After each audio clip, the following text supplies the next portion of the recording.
Hello and happy new year. Welcome to the TheDimStream. I'm Beverly and this is Alex.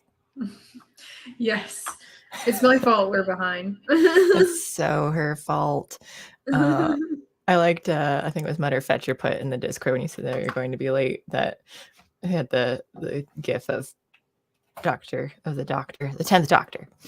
It's just the hair. Oh my gosh. Yeah. I loved David Tennant as the Doctor and his hair. Seriously, that's I like David hair. Tennant. I think he's a really good actor. He's really great as Kilgrave. Yeah. Oh yeah. And it's so hard to like hate him because I'm like, I love you as the 10th Doctor and I know you're terrible, but I can't. He's so good in that though. And he wears purple. Yeah. It might be too loud. Turn down Mickey. Yeah. Oh my gosh. But this is still Christmas time, so we can't be talking about Doctor Who. Or I stopped watching Doctor Who though too. Once, like at the 12th, the beginning of the 12th Doctor, I have not watched anything after the beginning of him. Not that I hate it, just kind of it was really downhill once David Tennant left. I mean, I liked Matt Smith, although I couldn't see his eyebrows, so that really bothered me. And is that the 5-head guy? Yeah. I liked some of the plot, but then who was it? Stephen Moffat or whoever? Well, I forget everyone's names, but it was like the guy who took over. He had really great big ideas of like plot stuff, but then couldn't execute them, like the ending well. Like I couldn't follow through to like have a good ending. Yeah. But so he'd like build it up and like I'd be really excited, and then I'm like, oh, this is where you went with that. He was also the major mind behind the Sherlock TV show with oh yeah Cumberbatch. I think you remember said you don't like it. I do like that show, but yeah, his mysteries aren't very good. Like it's like, how do you fuck up a Sherlock Holmes mystery? But he somehow managed it. It's like kind of modernized it for you, right? And then they like, yeah, I do agree with that. Yes, but I still liked it. But then I like the performances and other like, and there were certain things that I did enjoy. But yeah, I'll say like the specific writing on mysteries was not great either. Mother Fetcher, hello. The writing went to shit after Matt Smith from Doctor Who. And hello, Johnny Boy Quickjaw. Happy New Year. Happy early New Year. Happy New Year. However I say that. It is, what's day? Today is Thursday, December 29th. Hope everyone had a good Christmases or whatever else you celebrate. Chanukah, if you're a Jew. Or Schwanza, if you're Pelosi drunk. Schwanza? Is that she said Schwanza. It's fucking hilarious. She fucking said it. And that's why I celebrate. Was she wearing that like the whatever that misappropriating thing that they all did before? Drunk. When isn't she? I know. I think she said recently something. She made a joke where she said it's called day drinking. Yeah, it's like we all knew you were an alcoholic. Yes, yes, you cannot hide that. Hello, Alice Williams. It was more about psychologizing Sherlock than it was solving crimes. Yeah. Hiya, happy post-Christmas, pre-New Year. Same to you. I got food poisoning over Christmas Eve night. Oh, so that was terrible. The Ginger went to go see a football game in Pittsburgh because it was Steelers versus Raiders, and he loves Raiders. So he went in like negative degree weather, or it was like 4 degrees, whatever it was, like the wind chill made it like negative. And I was like, all right, good luck to you, sir. Drive down like that 2 hours. I will not be going with you.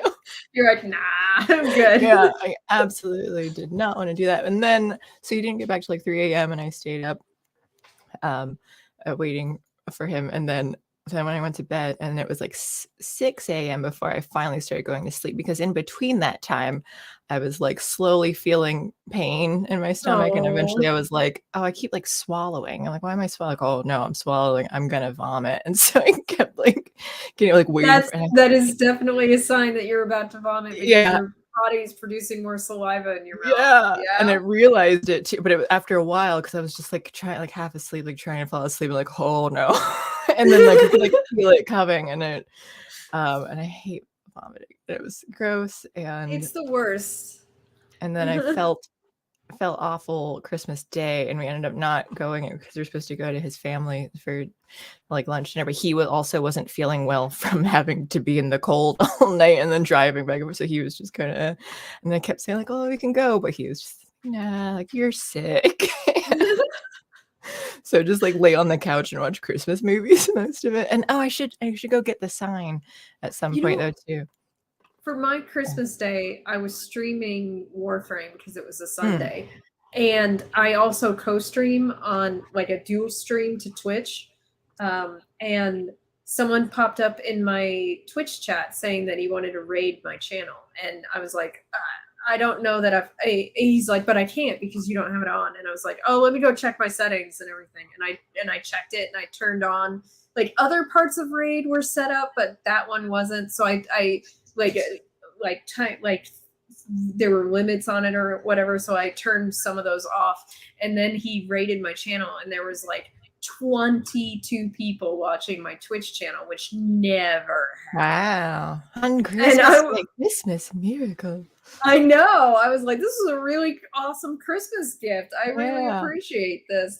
I don't imagine that a lot of people were streaming on Christmas Day. Like, you know, like a lot of I people mean, this probably whole take a week break. too, people aren't like watching or streaming and stuff as much. Everyone's kind of taking like Christmas, New Year's off. Yeah. So like I was probably, he said I was the third channel he was trying to raid. Wow. Yeah. But I'm pretty responsive to chat because I don't usually have a lot of people in my chats. And it was funny though, because Twitch chat after he raided was going fucking bonkers. I was like, and someone kept dropping dad jokes in the chat, and I love those. Nice. So Me I was too. like, yeah. I would make a great dad because I love making dad jokes. But also I'm terrible with children because I make fun of them all the time. Hello, Wesley and Fluffy Little Clouds. I forget. Fluffy Little Clouds, who are you on YouTube? Is that Mr. Drummer? Is that I know that you're someone else on YouTube and I can't remember who you are. I'm sorry. Hate your state. Hello. I'm taking the week off from watching streams. What are you doing here then? But no, Mr. Drummer's over on YouTube. So are you not the same person? I don't know. Yeah, Mr. Drummer was there for the Twitch Christmas Day stream. Oh, He yeah? was. Nice. Yeah. Again, I was watching Christmas movies while lying on the couch, and I was like feeling well enough to keep eating food. I think it was bad shrimp. I think it was bad shrimp or the shrimp went bad. It was fine earlier, and then I took food home and because I was at my aunt's, and then I was eating some later, and I don't think it was. I think it was not that great, but it doesn't put me off forever. We went out to dinner yesterday. The apps I saw, I got some shrimp then. I was like, I will not let this defeat me. I did that before too, and I think I got food poisoning from Chinese food, and I didn't know if it was, and I didn't want to. I remember the Chinese food. And I didn't want to blame it if it wasn't it. So I was like, the only way I can find out is if I eat it again and get sick. And I didn't get sick, and I did eat it, and I didn't go to waste. So now there's a part of me that's like, should I finish the shrimp that I didn't eat? They were like, no, it's okay. I have more shrimp. That's hilarious. Salmon I made pot roast for Christmas with potatoes and carrots. Ooh, and I used red wine in the sauce because like it doesn't make sense to me not to use red wine in a pot roast for beef pot roast. Like, sorry. And then I didn't make any desserts, but I have like bought peppermint bark and chocolate mint truffles because I really love mint and chocolate together. Oh, yeah, no. And some people are so disgusted by mint flavor because they're like the toothpaste, like there is like a real disgust factor to it. And I don't get it. I mean, I eat toothpaste all the time, so but I've made way too many desserts, and I gave up on, like, I've been eating healthy and stuff all year and everything, but then since Thanksgiving, I was just like, I'm gonna keep making stuff. And I'm like, after Christmas, like you finish up the sweets that I have for Christmas, and then I go back to like eating healthy again. And because I gained like 10 pounds since Thanksgiving, I'm like, nope, need to lose that off again. But I'm like, I've done it before, because I lost like the 60 in the last however long. So it's just like, I'll get there. Just gonna keep eating all the cookies and stuff. I don't like weigh myself ever. Like to me it's like, do I feel uncomfortable? Like when I try to like do physical things, is it hard for me to do them? See, I never Then felt I need to that. work out. I never like noticed that though. So I think for me, like I do it in the morning, like I do it daily, at least daily though, because it just kind of helps me like motivate myself too though. Cause it's like, oh, if I'm doing well, great. And then if I'm doing poorly, I'm like, hey, you need to be better. Like you need to like eat and exercise more. So like it's a way to kind of, I know that like your weight fluctuates throughout the day and so I don't take it like super hardcore, but it is just something to kind of see the number and help motivate me to like it's either positive reinforcement or negative reinforcement. So I'm like, either way, something. William Brown, of course the shrimp fell on the ground, then Beverly decided to eat it anyway. There were various foods that fell on the floor that I'm pretty sure I've been eating in the last couple of weeks too. Those didn't get me sick though. I don't think. I think it was just the shrimp sitting out. I got sick from a prawn years ago. Still can't eat them. I love toothpaste. Yeah, see, I will continue to eat the food. I'm not going to blame every shrimp ever for getting me sick. And but I do regret not being able to go to a place that had more food to eat though on Christmas Day. So that was really disappointing for me that like food betrayed me. I don't like going to Christmas parties or parties in general because it's so like I'm surrounded by food that I shouldn't be eating because of my medically restrictive diet. So like I really don't want to do it all that. Like I'm like, my favorite part about parties was the food. Yeah. So, and now it's just kind of like upset. Yeah. No, my now it's just like rubbing my face in it. Like, yeah, my cousin's allergic to like so much stuff. And so she can't do nuts. It's definitely almonds, but then she doesn't know for sure the other nuts, but her doctor is like, probably. But then her sister, my other cousin, was like, she really loves my almond flour cookie. I think I sent you those ones for your birthday. Yeah. So those ones, like she really loves them. And I was like, so she wanted me to make some for Christmas, and I did. But I remember at Thanksgiving we had this conversation, and then the other cousin was like, no, I can't eat those. Like, well, you don't have to eat those cookies. I'm going to make other stuff too though, but your sister wants them, and like I always make them for Christmas. So like there's like literally like I love onions and garlic and honey and bread and all the things. I love asparagus. Me too. And Brussels sprouts. Me too. And these are not things I can eat. That's so sad. Yeah. I love artichoke hearts. Can't eat them. Like, wow. That's crazy. So many of my favorite foods for me. Those things are like, that to me, I would think they're like mild enough though it's so surprising to hear. Like, I mean, like, and not even just my cousin, but others too, where it's like, oh, strawberries, blueberries, other things. Those I can have. That's good. But just things like, I don't know. Yeah, like that even I guess like any food too, where it's just like, oh, here's this peanut that like can kill you kind of thing. Where caramelized onion. Yes, I agree with that. I love, we can just always talk about food. I know. Well, it is around the holidays. It is. We can't. Food is a big deal around the holidays. I make cut out Christmas cookies, and I spend like full days decorating those. Like I just know today is my baking and decorating day.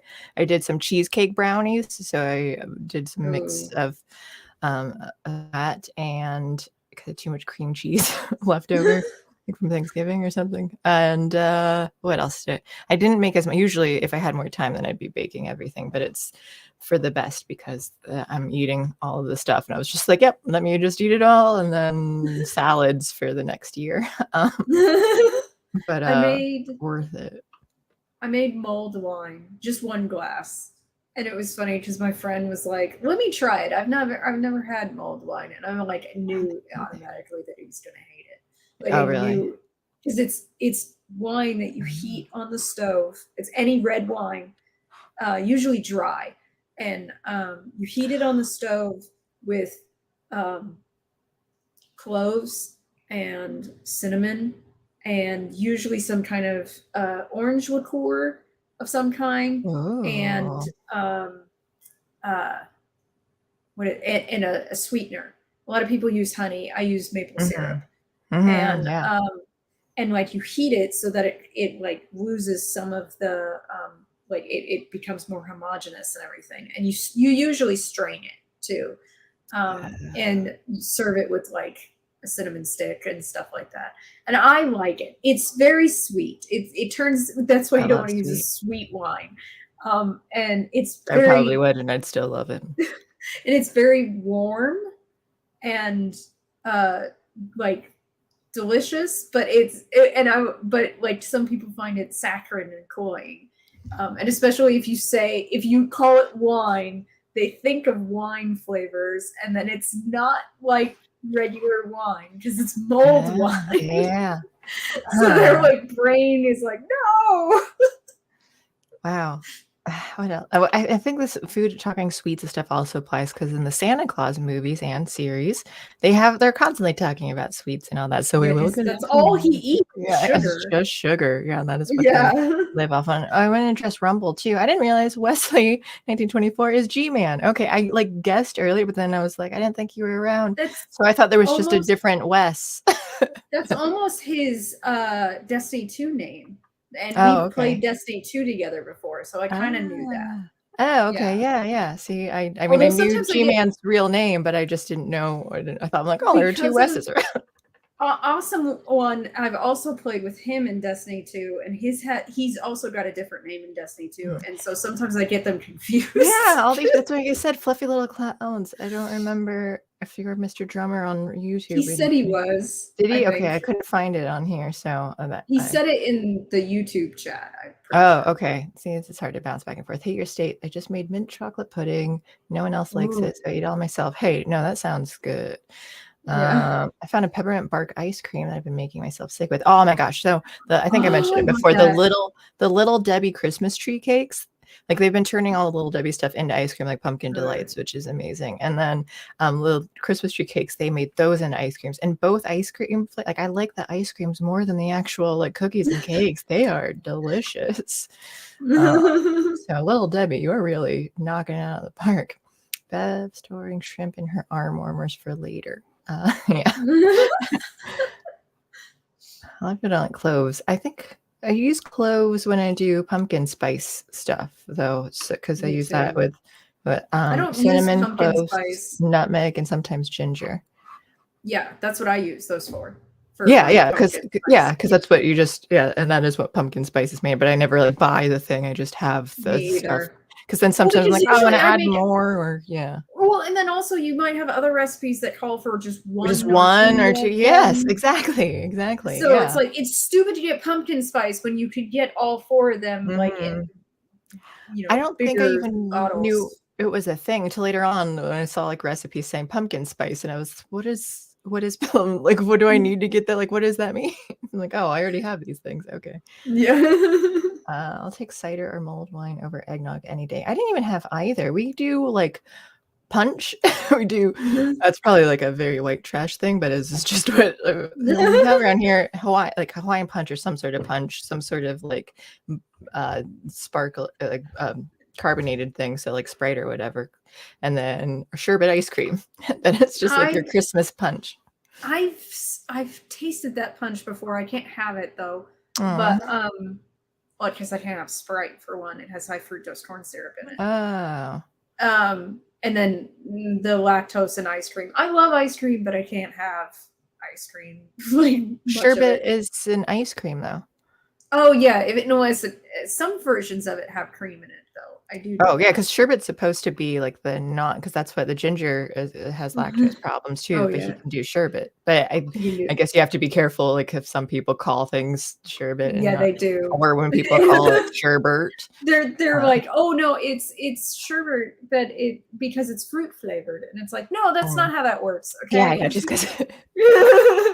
And I've had like lemon ice cream before, like soft serve, and it's weird. It's it's weird to have like the citrusy flavor in the like milky ice cream though. Like I could have it with, like without the milk, and I didn't Well, hate it. haven't It you was just ever like a had like a weird. lemon meringue pie that has cream in it? Yeah, but it was okay. But it was just weird in an ice cream for like I think it was just like because I my tongue hadn't tasted them before. Like it was just like this combination, and I think also because it was like fake lemon flavor or something too, though. So it was just like you could tell. Add in a cube, Everclear, and mix in a trash can. Add what are we adding in? Well, and then To go your back. punch. Mulled cider is my preference. Add Everclear and mix in a trash can. Okay. I can't Uh, have cider at all. aw, Because because it's made from apples and it's not like apple cider vinegar, which doesn't have any sugar in it. hi It Stevie J. has it has enough sugar in it that I can't have it. Okay, okay. Ugh. Alex, every time you talk about all the things you can't have, it just really brings down the party. I know. Well, that's what happens when you get older. You develop all these fucking issues. It Yeah, was funny. no. I saw something. I follow this carnivore diet guru on Twitter, and he was talking about a study that Blueberry they lemon did ice cream. on people doing the carnivore diet, and the Mm. subset of the group who was on the carnivore diet that had diabetes noticed an intensely high rate of improvement in their medication needs. 100% went off all non-insulin injectables. 92% went off of insulin Just changing injectables. their diet, just no, Just yeah. to meat, only Mhm. meat. And then it was something like 84% stopped all other oral medications. Wow. I'm like, those results are insanely high. Yeah, yeah.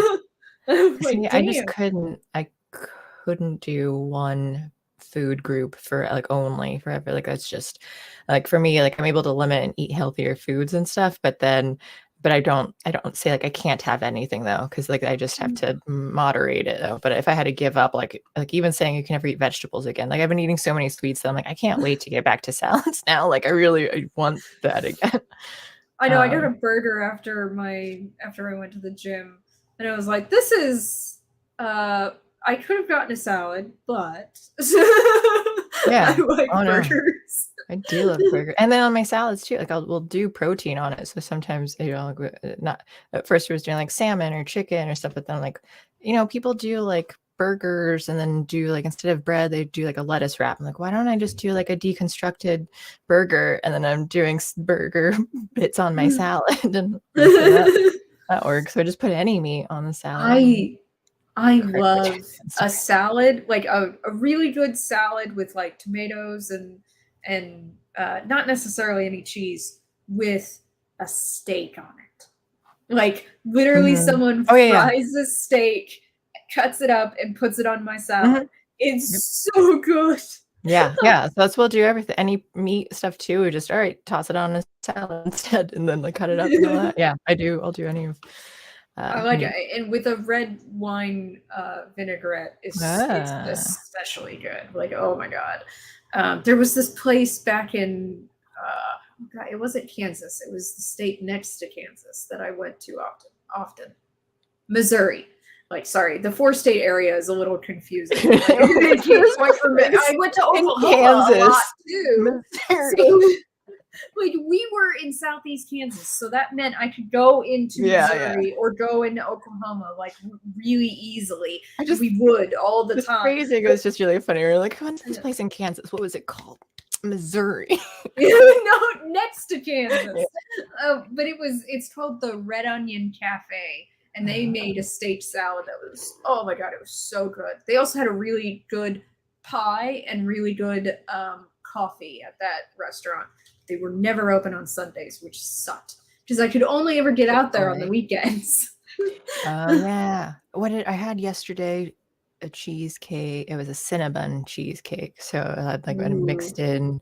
I'd heard about it before. I'd never got it. So it was good. It was interesting because you just had like the breadiness of it mixed in like within the cheesecake itself though. So yeah, I would eat. But then it's so like cheesecake slices when I look at it, like at Walmart when you just see those for sale, like how is one slice is like 700 or more calories or I something. Holy know. crap. That's so much. I cut out all dairy for 30 days a few years back. My lactose problems have been almost non-existent since, says manufacturer. What that makes sense. If you aren't having lactose, then your lactose problems would be Gone. non-existent. Yeah. Yeah. um Speaking of like medications and stuff though, so I do wait.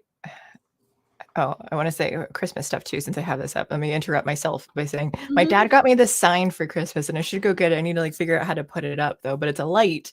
So like you plug it in and so then I can like actually have a physical thing here somewhere. I can put it on That's cool. screen, but it was so neat. I love it. I just need to figure out where to like actually hang it and stuff. Display it, yeah. Yeah, but I'm super excited. Oh, I should go get the gun that I bought myself for Christmas. Oh God. Yeah, I'll get that. But medications. Poor Elsie. So she's been bleeding, or she's been peeing blood for a while. No. So they said that it's probably a bladder infection.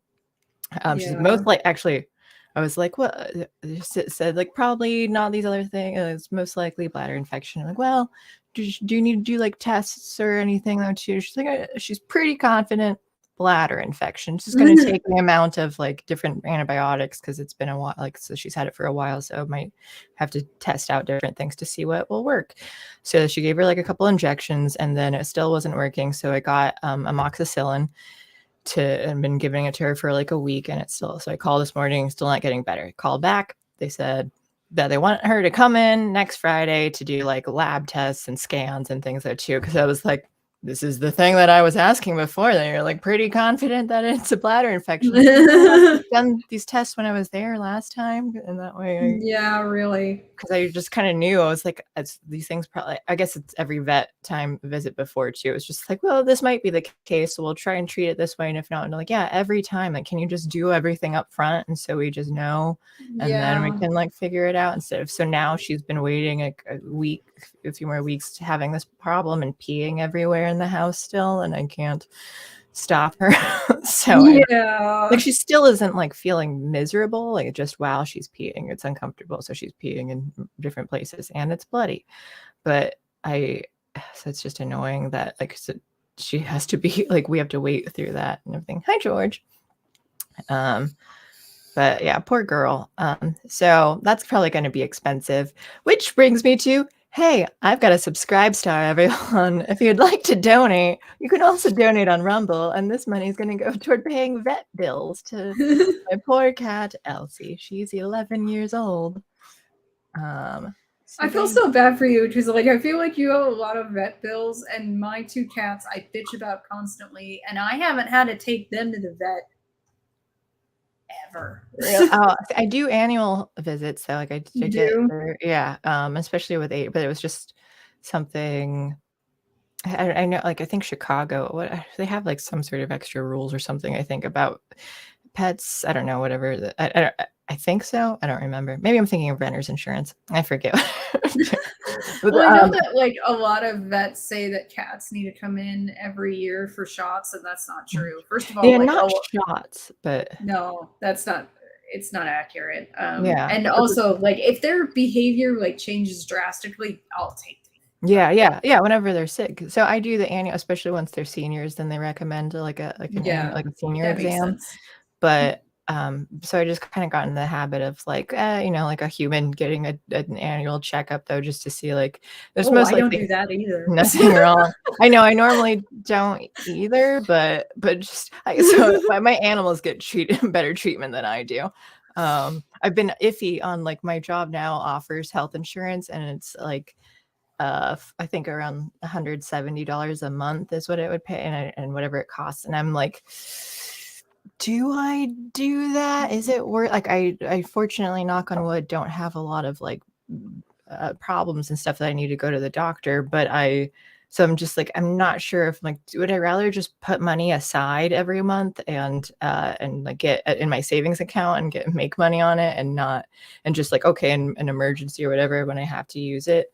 I also already did like a sliding scale thing for my regular doctor. So if I do want to go to the doctor, it's $10 per thing. So I was just like, because I'd rather have that cash in my paycheck now than 170 like going to this if I need it. So I don't know. You know, it would kind of sucked. I got like a couple of years ago, I got hired on full time, which meant with benefits at a job. But my health benefits didn't kick in until 2 months later. And right before the 2 months was up, I got a kidney stone. Yeah. And had to go to the ER because I was at work and I was like, I don't, my back kind of hurts. So I stood up and I stretched and then I vomited. Oh my God. From the pain. And I was like, oh God. And I told my boss that I didn't feel that well. And then I'm like contacting my friend and I'm like, I don't feel very good. I vomited. And I was like, my stomach doesn't hurt. I'm just in a lot of pain. And like I was, and he was like, do you want me to pick you up and take you to the hospital? And I was like, no, let's wait until I'm done with my job. And I was so like, that happened an hour into work. I waited until I finished my 9-hour shift. Oh gosh. In pain. Yeah. Sweating. Yeah. And then, like, I go to the ER. I go in there, and they ask me all these questions and everything. I don't have insurance, and we went to a specific hospital that had like a deal for people who don't have insurance. And I go, and this is my first kidney stone ever, by the way. And I go in there and like, oh, they do a scan and everything, and they tell me, oh yeah, you've got kidney stone, and they're like, we're giving you they gave me intravenous, for like saline solution and everything. And they gave me morphine, and I was like so out of feeling it. I was so it wasn't like I didn't feel good. Just like painless. But yeah, I was like, the pain's gone, but I was like, did it make you loopy? And yeah, that's what I mean. Yeah. And then like, I didn't get out of the hospital until like 10 p.m. And then I had to go straight to Walgreens and get like an antibiotic and like pain medication because they were just going to let me pass it. And it took a while, like it took a few days and everything. And the funny part is that happened on a Thursday, the whole it moving and me having to go to the hospital and all that. Friday morning, I'm like, all right, let's go to work. And my friend was like, you're going into work? And I'm like, yeah, I'm going to work. What am I going to do? Like lay around all day? Even though I didn't get home until 11 a.m. And I started work at 6 a.m. And I go into the office. My boss shows up 2 hours after I do. And she's like, what are you doing here? She knew I went to the hospital the night before. And I'm like, well, what am I going to do? And besides, I have an ER bill to pay. Yeah. That's why I'm here. Would you not be getting money if you didn't show up, though? No, because I'm hourly. Oh, so you have to do. Oh, yeah. I mean, I didn't have any PTO like yet as well because I had just started the job. So I had like I was earning it, but I hadn't gotten like much of it by that point. It just sucked that it happened right before my right before course. Yeah. Which is the How I Met Your Mother thing. I remember that episode. Michael. Yeah. I put it on my credit card, and it was funny too because I just opened that credit card and I'd never gotten like a really good credit card before, and it said for the first month that you have this credit card, any expenses you put on it will give you double the return rate for it, which meant like more reward money. And so I was like, here's a lot, charge. Yeah. In that period. I work So, that system for credit cards too. Like Discover oh gives yeah. 5% cash back on certain things. I use my PNC Visa, where it's 4% on is it on gas, 3% on restaurants, 2% on Mhm. groceries, and 1% on everything else. So it's just like, okay, what's giving me 5% now? Which one am I using currently? Yep. um, so I do that, like pay it off like every month. Although, Those I know, nothing stays on my credit card mhm, for very long. Like, I just more paid off difficult, crack right? debt too, like, immediately. Like, I never spend money I don't have, essentially. Mhm. Well, I'm So, still owed some back pay from things. So right now I've been oh, still a little yeah. behind on bills, but like normally it's been good. Yeah. Um, Well, it's not completely your fault. yeah, Uh, yeah. Oh yeah, no, not my fault at all about but like, so but I'm like I like dipped into savings to like do, but I still feel like, oh, like I owe my savings account back now too. And I'm yeah, like, I yeah, shouldn't yeah. have No, done that that. makes sense. Um, But, what was I gonna say about that too? Yeah, I interest rates are going up so high. I this has nothing to do with the Santa Clauses, but it's amazing how much like, how high they're going, which isn't great because like, that's just the government trying to say like, "Hey, look at like economy's doing swell, right? We want you to save money," and or whatever, but, like, I think certain CD rates are now like 4.5% or something though too, like, they're getting up there. But I'm higher, my savings accounts are higher than they've ever been before, though. I think it's at least, I think maybe like 3.75 because I do Discover an Ally. So Mm. it's at least it's nice for savings account. What it means for like actual economy and everything in real world times, probably not the best, but Yeah, unfortunately. yeah. The I was gonna say too, I don't make a ton of money with a newspaper job, but like, it was nice moving from the closed down paper to this one. Like now it's not hourly where I had to like, oh, here's the amount of hours that but I didn't like have to punch in or anything. It was like you're just estimating, so I could write down whatever. Technically, because I was also like, I'm not keeping track of when. Sometimes I'm like, dropping in to like do this to cover whatever like this performance or something and hanging out, then I might be like writing between like 11 p.m. and 2 a.m. or so. But like I'm Oh not my keeping god. track of like how long I'm working because I'll stop and do things in between and all that. So it's hard for me to like, I Matt, don't know. so I to some extent I work on that like that's part of my job is the time analytics aspect. And the thing is though is that they know that timing yourself versus estimating your time, there's almost no difference. Really? So, and timing yourself, what they do find puts lowers productivity because the fact that people are like paying attention to whether or not they're timing Mhm. themselves. Yeah, otherwise I'm just doing the work and like, okay, however long it takes to get done and gets done. And then like what does it matter if it like I took this long to do it? I would have been doing the same amount of work over Yeah. that like time like it so yeah, it just is like whether yeah, I was going to be doing it this for me at least if I'm not if like ignoring the productivity changes and stuff too, but it was just like if this is the work that needs done, it's going to get done eventually. I don't know how long or not it is, but luckily for this job, it doesn't. I wasn't sure whether I'd have to do it. Like, I'm like, am I supposed to send in hours? Am I not? But then I just got a paycheck in my direct deposit, so I was like, okay, guess we're good to go. Don't have to worry about anything. Then. So it's like, guess it's. And then my managing editor had asked me, she's like, are you hourly or salary? I'm like, I guess salary. So like, I don't know. Know that. Yeah, like I wasn't sure the whole again, it was a very abrupt start of its existence and everything too. So I was just kind of like, I don't know, I'm just kind of going with the flow here on stuff though. Like, so maybe one day I have a job, the next day I don't, and the next day I do, and other people knew that I had the job before I did officially when it was published in the newspaper. Like, yeah, that happens. Also, I saw on YouTube today on my in the back channel thing, it said that it's today. It wasn't today. Like, I think I don't know how long it's been on there, but it said it's your YouTube anniversary. And I looked it up, and December 1st, which I should have seen. Like, we had a stream that Thursday, so now I'm just late. But happy anniversary to my YouTube channel, December 1st. I think it was 2006, I believe. So how long ago is that? Oh 16 my God. years.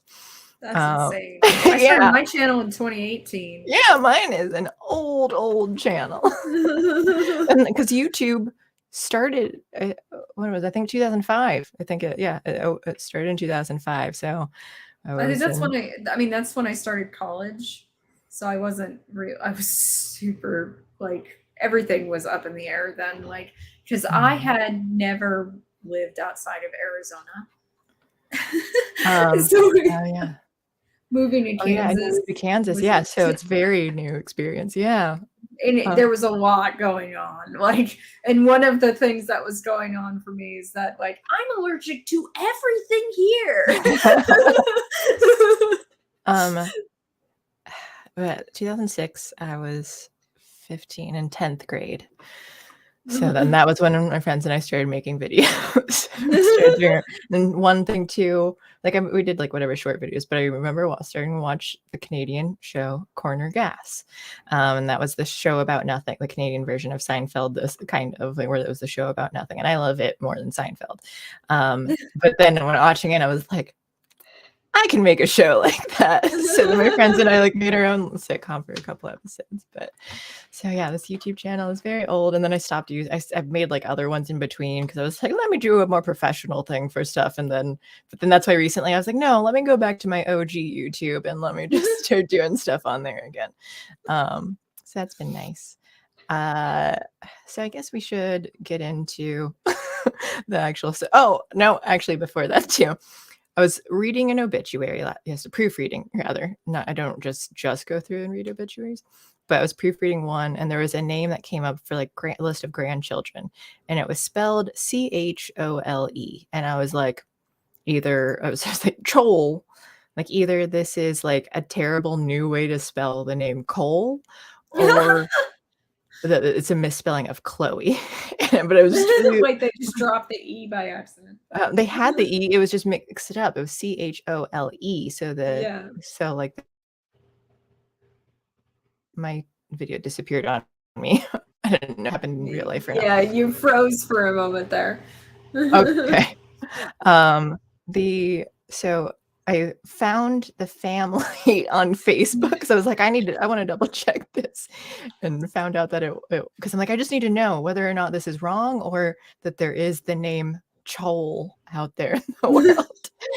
So I found out it was supposed to be Chloe. So I made that correction, but I just felt weird. I'm like, yeah, I'm just Facebook stalking now. But I was like, fact checking. It's called fact check.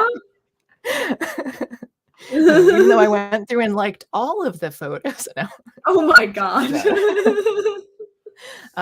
But it is, I mean, like they were a different, like I didn't know those people, but since it is like a small town, like I am trying to be part of like the one woman, she did the Wreaths Across America thing, and so she was asking about like paper, like I have her phone number and stuff, and so she was asking about like extra copies of the paper, but our office is like hit or miss whether it's open or not because we don't have like a set receptionist yet.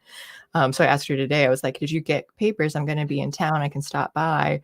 So she works at the local Dollar General up here though. So I just like dropped off papers to her on my way home today and stuff though. So it was just kind of like, I'm just trying to be a part of it. Like, hey, the newspaper is here to help. Oh, you're going to be disappointed in me too, Alex. So I have this Band-Aid and I have this Band-Aid because I went to go cover a blood drive today, and I was chatting up the main girl, and I kept thinking about how like I know Alex doesn't like these, but at one point she asked like, do you want to donate? And I said like, sure, why not? But then I wanted to like go over again your specifics, It just because like depends on who's running the yes, blood and drive. talking to her, I mean, like, it's kind of a more local thing, like, in our part of the state where it goes to, but she even brought up about, like, some people have concerns about, like, where that we do sell, because I asked, I'm like, "What's the difference for you guys between, just donating, and some people will like sell blood too though, so like where does that go? And so she went through like an explanation of stuff. Like she seemed to at least like really believe in the company that she worked for. So I didn't think like she was like trying to be sneaky about anything. But it also, I mean, generally it makes sense to me that like they're a nonprofit, and but I do get that like, oh, the stuff that they do, the testing, they do all these things like the equipment and everything, and the people working for it. So it's like, yeah, they need to make money somehow to get those. And I do know. Well, that's a like a cost thing. Like if you're selling it at cost, essentially, like the productive, like whatever productive value it had, that's like, to me, I don't have a problem with that. Like you're just trying to Mhm. recuperate the cost that Right. it took you to get this blood and do the testing and transport it and store it correctly. All that Right. stuff. I get that. That makes sense to me. You Right. just Yeah. shouldn't. And But the ones that are like, you donated your blood and we're making millions in yeah, and you profit could do off it of every, it every and they month. never know, like, so they are nonprofit, but then you also never know too, or like, what are they getting as extra that's considered like, oh, it's still not profit, but who's getting what? So I just like, you never know where all that money could Yeah. be going to, but then so she also said too, it's like, you know, they sell it, and but then they don't have any like after the hospital, like they don't have any um uh say in like how much they're charging through like insurance and stuff too, like whenever it's like Yeah, out of that's their hands true. and all that. So so it just seemed like it seemed good enough.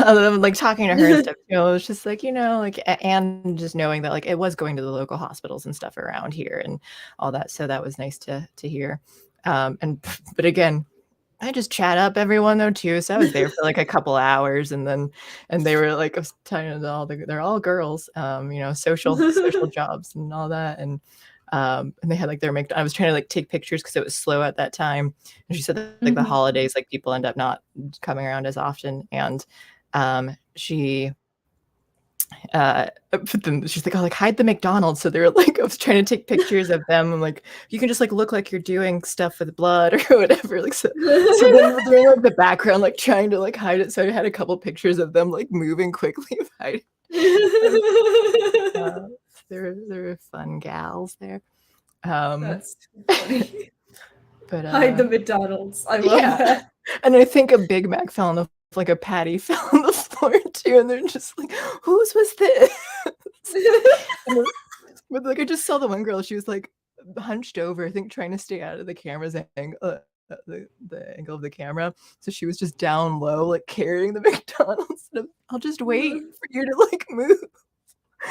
So so they're and then my blood, I haven't donated since I was 17 in high school, and think I nearly passed out. I almost couldn't do it because my iron was low, and my blood went really fast.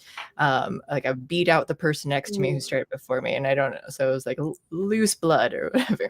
This time though, I guess it was a tiny vein that she got, and nurses and stuff have always been bad at like poking my veins for some reason. I just remember one, she had to like jab it 3 times and just being like, "Oh, sorry about that. I can't get like, well, why don't you figure out where it is first and then jab?" But so this one she got it in easily enough, but it took like the blood was just flowing really slowly. So I had like 3 or 4 girls around me as the main girl that I was talking to, who's like the coordinator or whatever that had been chatting up earlier. She and I are just talking while the others are on one side, and I'm like, I'm not gonna look over at what's going on in my arm right now though, but it just seems like I feel like it's concerning that I have like so many people here like trying to do stuff on my arm. I remember just like flicking my like and having me like squeeze stuff too, and they were like, "Oh, I might be clotted," and I said like, "Yeah, like I don't like I bruise super easily. I do." So they're all like trying to figure out how to get my blood to flow better, and then I could feel the tube of it like it hit my thumb at one point, and it was just such a weird feeling of like this is it's warm, and it's just like and it's one thing to have like, oh, I have a cut and now the blood is on me, but it was just like this blood is in a tube touching my skin, and it's warm, and it was like this like weird feeling of like what. So I just like let them do their business, and I was like, hey, you know, it's slow, so I figured I'd give you guys like something to do, so you all have to like crowd around me and get my blood out of my body apparently. Um, Oh so God. you have to make everything difficult, apparently. Most people named Beverly read the obituaries. That's true. When I used to proofread the obits, the last time I worked at the paper, it made me sad. Because like when I'd see all the death, especially when they were younger, and it would just like I'd feel really upset. And then I was talking to this one woman, a photographer, at this one event I covered, and she was saying how she liked the idea of like reading it to to help remember these people's lives, and it was like such a positive, optimistic way to look at it that changed my perspective. I'm like, oh, you're right, like that they're here for people to like appreciate and say like, yeah, here's their life, and now I'll think of them. That was nice because, like, I would get, like, so sad and, like, I need a break. I need a minute to see, like, this guy was only 42. Like, okay, I need to take a breather. Beverly's a serial killer stalker. I I've said this before, and I'll say it again. I can't talk about this on air. It is being recorded, and I will not admit to anything. So, and X-Men, she's got quick quick blood. Apparently not today. I've worked in a corporate environment where everything goes on a time card, meetings, phone calls, however long or short you spend as much time working on the time cards you do actually work. Yeah, yeah, it's such a waste. Cholo, cholo. Fetch. Speaking of tubes of warm liquid, Santa Claus. Yeah, yeah, right. Go back to Santa. Reverse hemophiliac. Yes.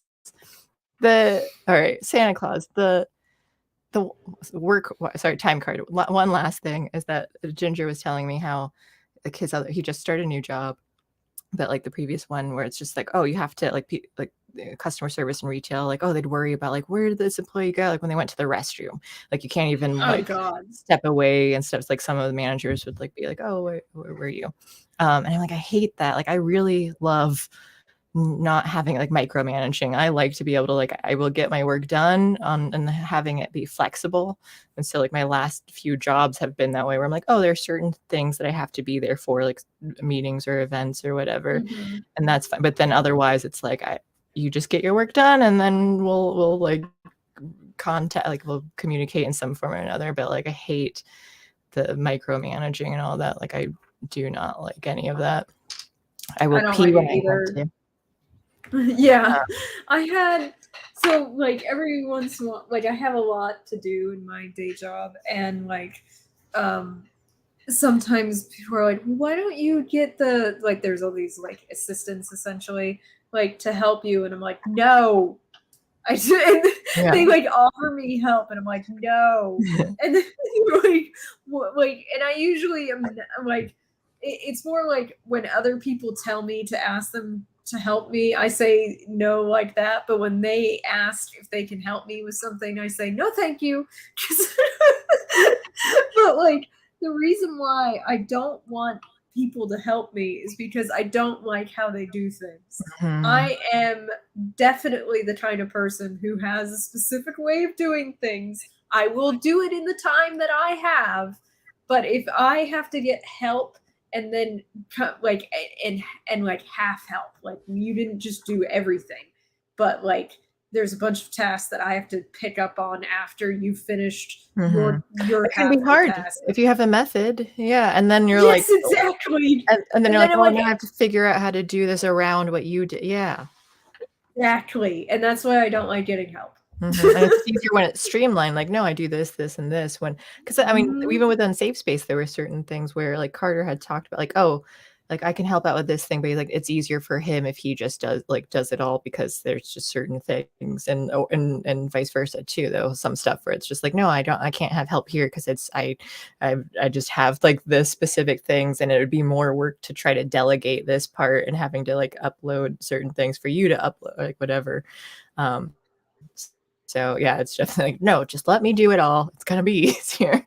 It makes sense. You have a system to get things done quickly and efficiently. It takes more time to show that system to others than to just get work done. Yeah, and even if it is a training thing, like maybe eventually it would get I'm like, "I don't feel like spending that time that it's gonna take to do it, though." Like, that will be behind for a while, and, it's just I not worth can it. if my job is specifically to train other people, I can do that. Like that because then it's like now I'm creating a system on how to train people, and Yeah. then they'll all be doing it my way. Yeah. Yes. And that's, I mean, same thing with just like writing stuff too, where I'm like, yeah, like we're able to the newspaper and stuff, we could do it how we want. I like officially the managing editor, but I want I to will show still write you. my stuff the way I want. She can correct it if she wants. Yeah, yeah. I want to show you this. I got my calendar for next Hold it up year. higher. Oh, Oh, it I've got disappeared. hold it quick. I see the top part. What does the bottom part say? It says a fucking 2023 calendar. Get your shit together this year. Okay, nice, nice. And then like all the things they say stuff like don't be an asshat. The struggle is fucking real. Zero fucking chill. And so it fucking goes. That's what the different months are. Wow, I have 2 calendars because the ginger got 2 last year, and one is of chickens, of hens, and the other is of roosters. So we did it Oh again my this god. year. So, and we never You use should like have real gotten cows. geese. I know. I think that maybe they only had the chickens though. Oh, update on farm stuff. Plop still keeps trying to mate with me.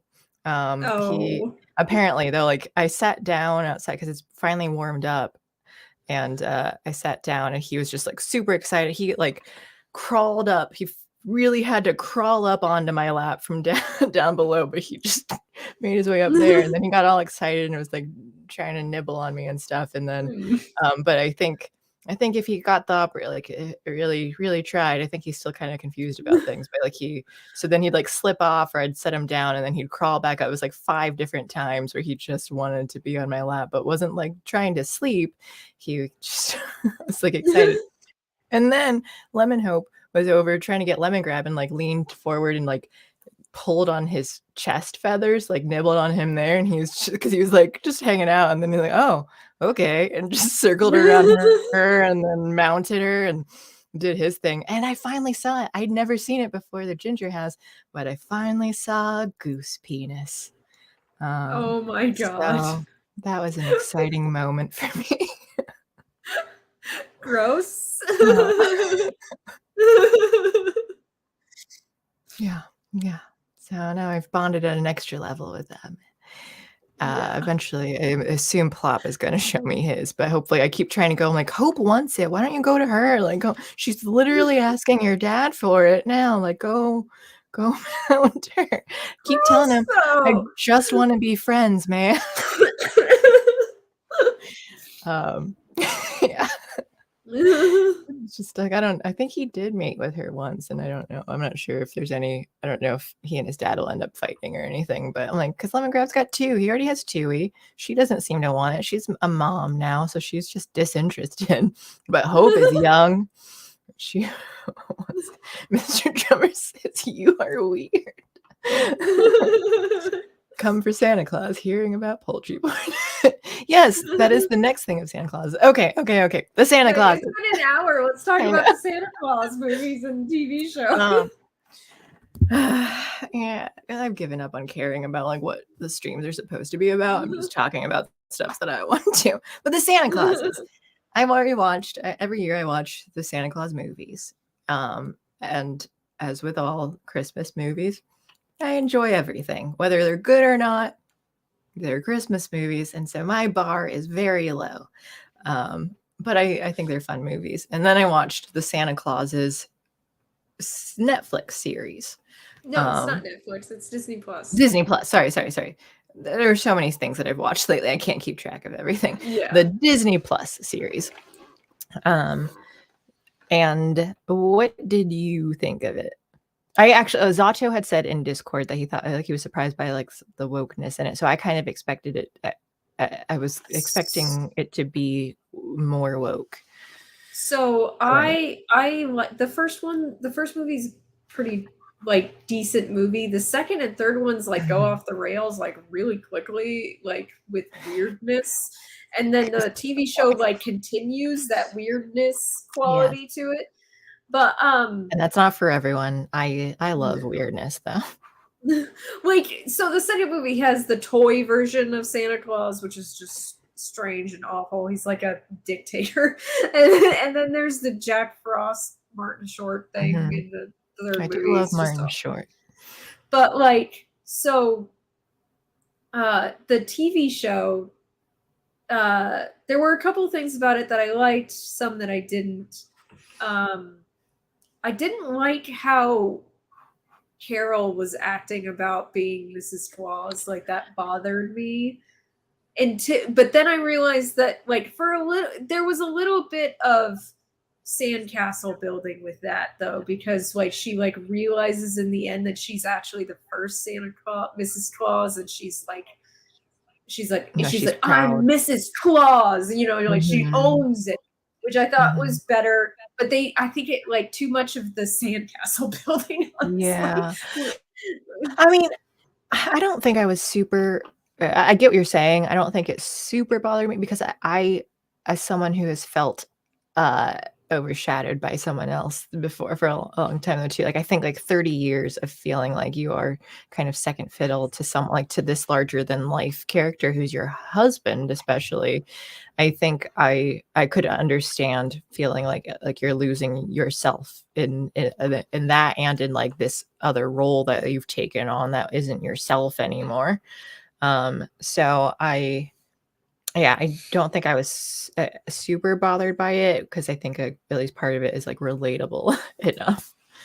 But I I do thought get it what was you're really saying. weird that when they went back to Chicago, people were like, "It's the legend, Carol," and I'm like, Yes, and I was I like, thought "She was that a was freaking principal." uh-huh, and it was 30 years ago. She couldn't have been that like she principal for that long, like No, because she was only I think like probably like 30 something. I forget what years. I was looking at least if we're estimating to like her age in real life and stuff, but um I think she's 52, the actress. Um no, 52, 59, something. 59. It's been 70, 50. She's born in 1970.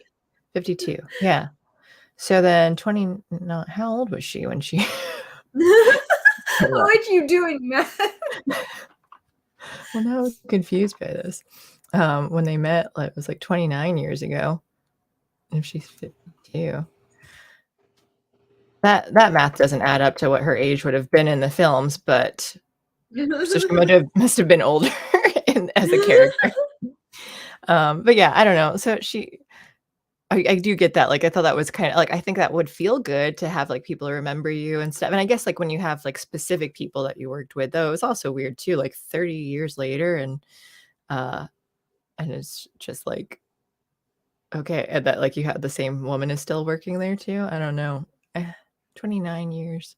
What were the how long was Scott? Was it just 1 year when he had to find Mrs. Claus? No, it had to be more because it was the first Charlie was 6, then he was, like, 13, 14 or something, though, so he was He already was Santa already in for, like, high school, high school. so Okay, so then it would have been at least 8 years that Santa was doing that's how stuff. many years passed between the actual movies was 8 Right, years. right. Yeah, and that's why because I think they were going along with how old Charlie was getting in real life anyway, so, like, so that makes sense, so 8 years. I'm just trying to figure out how the math with her. Better with geese than math. No, not my math, that's I think it's the movies that I don't know if they're, like, they match up to how old they, like, kinda I know, like, Tim Allen is, like, 69 versus I think his character is supposed to be, like, 65 or something, so hello, Aloise, welcome. You're not missing out on like if you're here to listen about the Santa Clauses, we just got into it. Yep. Which also I saw Ron Green say, "I want Beverly to write my obituary." I would love to. Uh, I um, think Mutterfetcher saying the title of your autobiography is "I finally saw a goose penis." I finally saw a goose penis. That will We'll put that definitely on be a the book. title of my autobiography. Just like a thumbs up. Yes. Definitely. Um, and then the quotes on the back will be like what Johnny Boy says, "So you friend zoned a bird." It sounds like a self-help guide or something too. So, Yeah, it "So you does. friend zoned a bird. What to do next?" Yeah. Better with geese than math. This book's for you. I thought I'm sorry, I'm going back to the No, TV no, show. no, no, I no. thought Don't the apologize for going back on track. so like yeah, I noticed this about the second and the third movies, and it's in the TV show too, is this quality where the movies don't really care, and the everything that follows the first movie doesn't really care about actually nailing plot points. It's sort of like it's like jokes and silly Santa puns and weird Santa world stuff. Oh, plot point. And then back to the weird. Like, and I Yeah, was like, wow, you yeah. continued that quality into the TV show where it was like, oh, I guess he's not Santa anymore. Like, there's not, it doesn't really feel like he has a pointed decision when he decides to retire. It's just like he's like, I'm gonna retire. Which You know, like Yeah, in which I between guess kind of jokes. makes sense at the end too, or like they find like, oh, I this is the wrong choice kind of thing. Like, so I guess that kind of makes sense though. That like, yeah, it felt jumbled and disjointed because it was, and like, and you find out that like he shouldn't have done that. Um, but yeah, It I feels the same way like when he decides to go back though too. Although I mhm. do love the part where Bernard says like he tells him that elves are disappearing and he goes, elves are disappearing, you should have led with that. And then And his then like family does the same thing. Like, yeah, he's telling them what's like about the Santa verse or the uh-huh. Noel verse, the I'm just like, Yule verse. That's what? what they call it, the Yeah. Yule verse, and like and everything. And then I like their other names for it, by the way. Mhm. Um, and Because then that's like so and then he creepy. tells them that Yeah. the elves are disappearing, and his wife is like, "You should have led with that." Uh-huh. Yeah. I thought So that was really cute. at the beginning, there were a lot of like comedic bits that I loved that like, and when I was telling the ginger, he was just like, "That's not funny." I'm like, "Ah, it was in context. It was funny." Or like I laughed at it. Like their delivery was better, but like because it was cutesy stuff too. So it's like, yeah, like not. I still enjoy like children's jokes and stuff that like I can find humor and like silly things. But I did think at first I was worried. I was like, it's kind of a old tired plot of like kids aren't believing anymore and now this is like a Christmas problem. So it was just kind of like, okay, like I know, yeah, like that's kind of where you would go with it, but it's just been done so much that I didn't know exactly what they and it didn't really It's a focus as much on that. 20-year-old Christmas trope now. Yeah, yeah. It's at least 20 years old. The idea that people aren't believing in Christmas anymore, so Santa's magic is falling apart. That is literally that's an elf. Uh-huh. So it's like this is an old idea, and it is kind of like I agree. I was like, really, we're doing this thing again? And I so I'm not religious, but I kind of even and I get that like Santa, like you have things where like if it's going to be about Santa, it's not going to be about like Jesus type stuff. But then there's a part of me that is still bothered by, or like, without Santa, like Christmas is ruined. Like there won't be a Christmas anymore. And I'm like, won't there? I mean, like, isn't it about like do we need that? Like, if it's about giving and, like, love and stuff, like, I get if the idea is that, like, that spirit of Christmas is what Like he's the powers everything else, personification of and s the spirit of giving right, around and so Christmas. if Yeah. he's not there, then that means that everyone else is losing that anyway, so, like, I kinda get that point, but it's just still kinda bothers me that I was just like, "But, like, you're not that important as far as, like, everything Which, goes." by the way, I actually had a like on Twitter on Christmas. Neil deGrasse Tyson always posts something stupid around Christmas. And he Oh, was okay. doing that again, and it was so dumb. It's like something about how fast, how many houses per second Santa would have to go to make it, or to, and it's like, dude, shut the fuck up. No one cares about the math on this. Like, Well, was like he it's trying to say it like as, like he Santa would have to be, like, super fast, and this is, like, a cool thing of, like, the math of it, or was he he, like, doesn't being know complaining about because he it? does this every year where he tries to disprove Santa's Oh. existence, essentially. That's And it's like, sad. dude, I know, because he was doing it about reindeer the year before, but then at the same time, Kevin Sorbo was making some joke about atheists and their presents under their Christmas tree not showing up because of evolution or something stupid like that. And I was like, first of all, you both piss me off. Yeah. You're both being old farts. Just let people celebrate Christmas. And Yeah. secondly, I was like, I'm an atheist. I celebrate Christmas, Mhm, me too, and I there love and Christmas.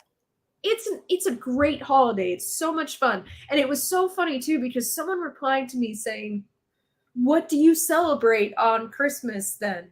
And I was like, all the same pagan rituals that That you you do. do, yeah. Yeah. Because I'm sorry, I mean, and we Santa, the Christmas tree, the, like all the food, like the stockings, none of this is fucking Christian, okay? uh-huh. Yeah, The yeah, word that so is get off being your used, high like, horse. And like we've talked before too, that like we both like the Christmas songs that are religious and stuff. Like just I still yeah, they're enjoy great. like the music and stuff that they have. Like I don't go and when I was younger, we'd go to like church at I don't remember, sometimes Christmas And Eve service or something, but like a manger scene can look really nice too, very mhm, artistic. yeah, I So, can appreciate and that and yeah, so it's like it's so dumb to act as though, like, first of all, that most like there are so many practices around Christmas that are pagan, and so that's dumb. Like, I don't go to church. I know a lot of people go to church on Christmas Day and they mhm, celebrate the birth of Jesus Christ and everything, and it's like, yeah, that's fine. That's the Christian part. The rest of it pretty much ain't Christian, okay? yeah, And we can all celebrate it. It's a cultural holiday as well as a religious holiday, and that, yeah, I think, is like the problem, is that, like, I don't like people getting salty around Christmas, because I'm like,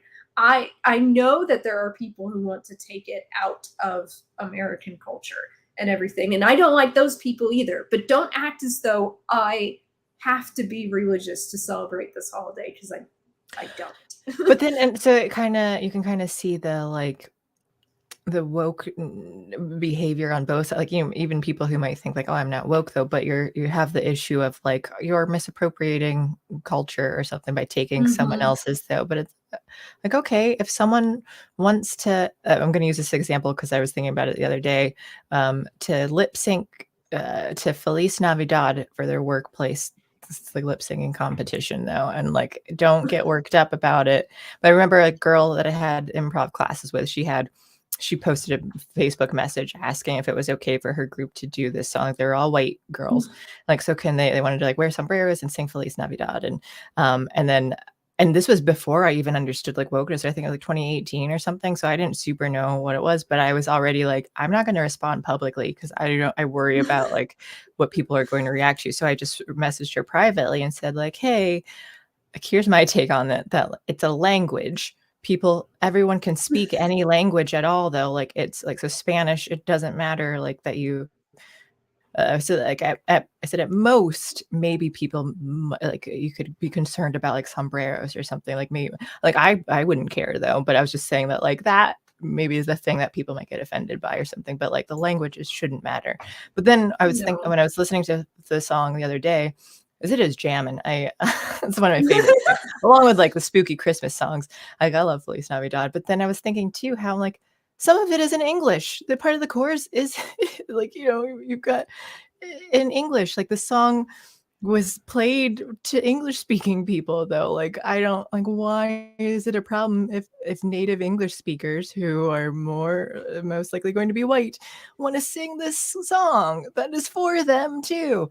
So it was just like, Did you Yeah. Well, and the Japanese celebrate Christmas, mhm, and they don't have a huge Christian population, but mm-mm, they culturally celebrate it at the same level that we do here in America. Only they do some different stuff. Like, for example, couples go out on a date on Christmas, which is a little different. And what was it? It couple was some Yeah, and KFC is the most popular food for Christmas. oh, huh, Yeah. Like, huh, sometimes they what? like, I don't get it, but okay. Like, see, that's the thing, is that, like, it's a holiday. Like, however your culture wants to celebrate it, you just fucking have fun. Like, Yeah, that's the point of a holiday, is togetherness mhm. and giving and friendship and, joy. It is not about whose holiday is it. Yeah, Like, and if it's something that you wanna yeah, like, that can bring those people like, bring those things to your society and stuff, like, why wouldn't you want that shared around more? Yeah. Like, why would you wanna hold it Well, yeah, I don't a good example is that Santa Claus movie I made us watch, the MS3TK oh, yeah, yeah. version. At the beginning of well, first of all, it's a Mexican film. Secondly, at the beginning of the movie, he's having children from around the world sing like Christmas songs. Like Yeah.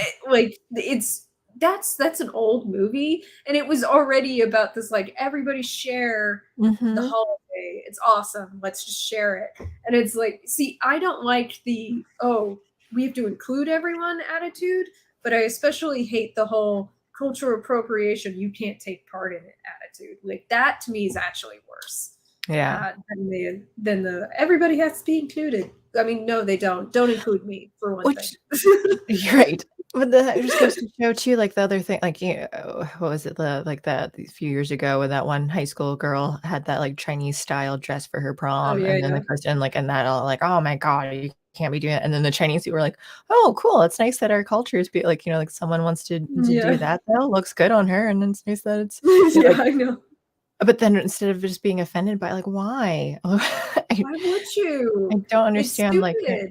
and you're not doing it because that just goes for like anything. They mix up people who are like, it's one thing to make a mockery of something in your like because it goes to intention though. Like if you're doing it Yeah, because you're trying to like make fun of it or something, like okay, then that's something where you're like maybe you could be offended by that because that's rude. When it's someone trying to say like I enjoy this and I want to like appreciate it and show that I do and like and I think it's cool, why would you be upset about that? And then, but that's why I do think like intention is important. It's not like always like it really depends on situations. Like, but but it I does. do think it Intent matters. I know I affects. that John Katz thing where he was saying that intent does like, and I got into an argument with someone I went to college with about intent. This was at least 10 years ago, maybe longer at this point. And I was like, and we were talking about the John Katz thing where he was like, oh, we shouldn't be saying how many victims of sexual assault and domestic violence there are. We should be talking about the numbers of men committing these crimes. I was like, first of all, you don't fucking know. And it also, the number of men doesn't tell you how many times they committed the act. The number of victims is more likely to tell you Mhm. that it's closer, for one thing. And then and yes, intention matters. And like I get so mad at this idea that we should totally disregard someone's intent. Like, no, we should, like, especially when it's something about communication or Mhm. celebration of some kind. Like, oh, that little girl who had that birthday party that was Japanese tea party style. She did it because she loved it, not Oh yeah, yeah, because yeah, she yeah. wanted to Mhm. make fun of it. And so Mhm. it's like those things at that point, yes, intention absolutely does matter. It's no, and communication, especially how we communicate, is it's because here's the thing: is that this is really good marriage advice, by the way, is that a marriage starts falling apart when couples start or assuming the worst possible intention in their partner, and they stay working well when partners assume the best intention in each other. Whether or not the result is necessarily great, like, you fuck up, you bundle Mhm. things and everything. But if you assume that the person isn't out to get you, if they're not your enemy, well, then you're more likely to have a long lasting relationship. And that's Yeah. actually true of how we talk to each other on a larger scale as well.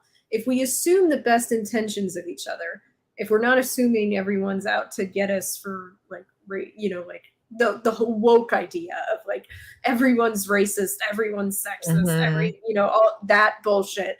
It's like that's assuming the worst intentions. That's what you're doing there. And that is absolutely Yeah. bad for And that communication changes and good relationships. and just your psychology though too, though, like that changes your perspective on everything, and like and that just makes you more miserable to start thinking like, "Oh, I'm seeing all," and I've Well, talked about this. Oh, go ahead.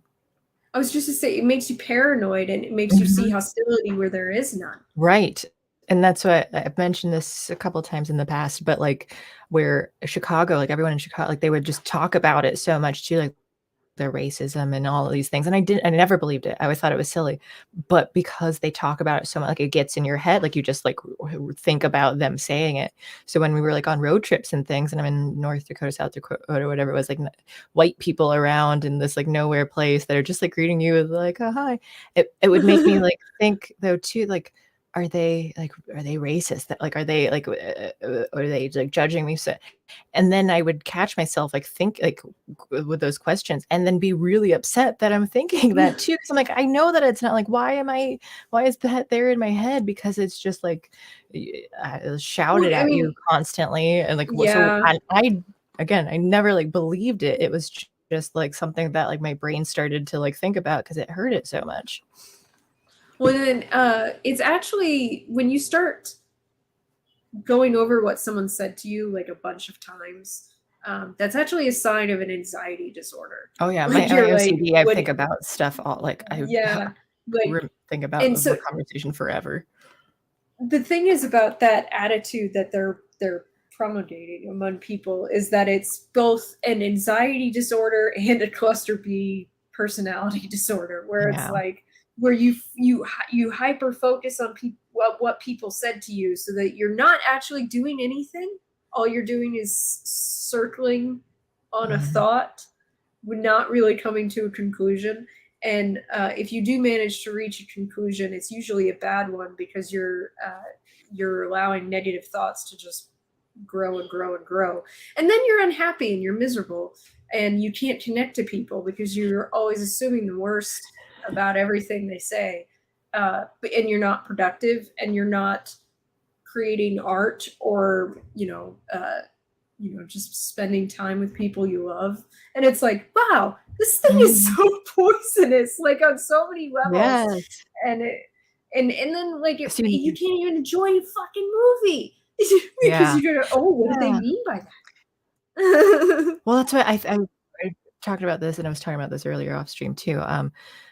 Just that I worry sometimes about people getting too far on the other side of like, the woke Mhm. people are going to be really upset by it, but then on the flip side, everyone's like, "Oh, this is woke. It's going to be terrible." And it's going to already having that mindset, I think, can also be poisonous too. That you're going to Yes, it like is. not enjoy anything, and you're going to just assume the worst intent about everything. Like, yeah, there's going to be some things that you're going to be like, oh, they probably did this for diversity points or something. But like when it doesn't affect the story much at all, like if it's just kind of there, um but then I'm like, it's not that big of a deal. Like I can get over it, and but it's not worth saying like I will never watch this thing though. So I just worry about seeing that sometimes from people online, that I'm like, don't get too jaded about Yeah.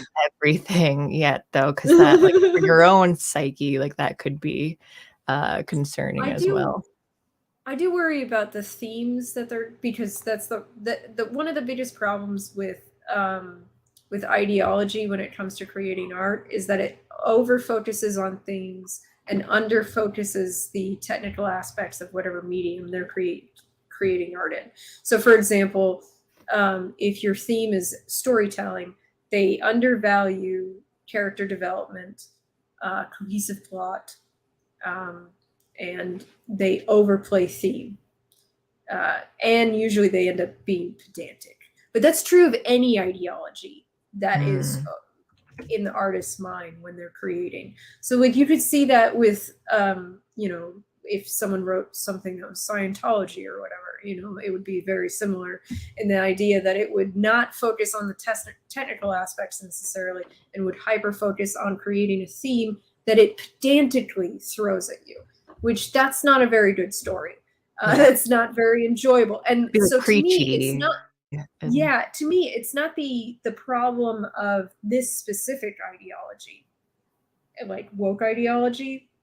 It's a problem with ideology infecting the creator, the artist, because they undervalue technical aspects of whatever medium they're yeah, yeah. creating in. And So whenever that's why it's not good usually. yeah, well, especially, like, there are certain it really depends on, we've talked about this too, like, it depends on what, like, is your, again, I'll use comedy, for example. Is your goal for what you're doing supposed to be comedy, or is your goal to be an activist and you're trying to get this information out there? So it depends on like what your priority is. And you, if you're going to a comedy show like that, like, okay, I want to see this comedy, but they start putting in the activism and stuff first, and so like, well, now it's not funny though because you're worried, you're doing so much here, and like, and people aren't here to see your activism, they're here to laugh, and so like, and that ruins so much of it. So like for anything though too, where it's just like, I'm trying to make this statement here, and sometimes that can be fine. That can be like, if that, like your initial thing, like I'm someone who cares about polar bears or something, and like we're gonna do that and whatever. Um, so I don't think it's going to be, I think like like at least your intention is like, yes, I am preaching to you about this. But when you're trying to like, no, I'm just doing this movie about here, but then you're like super preachy, but that's not what people can't like, it's like kind of misleading, I guess, too. When you're like, oh, I don't like this because I thought it was going to be a cutesy thing about whatever. And then, Well, they're now you're lying to just like, their audience over what is the point, yeah, essentially. And like, and that is a serious issue because like when I read a romance novel or watch a romance movie, I am not there to watch feminism. Too often lately, I've noticed this issue where they're like feminism, and even like they almost want to usurp the ending. You know, the ending you have to have in a romance, essentially. You know, where they end up together, and yeah, they want to usurp it, and I can see them fighting it the whole way through, that they don't want them to end up together. And I'm yeah. like, you're ruining the entire point of Uh-huh. this genre. Might as well just make her a Maybe you lesbian should. and find another woman for her at the end.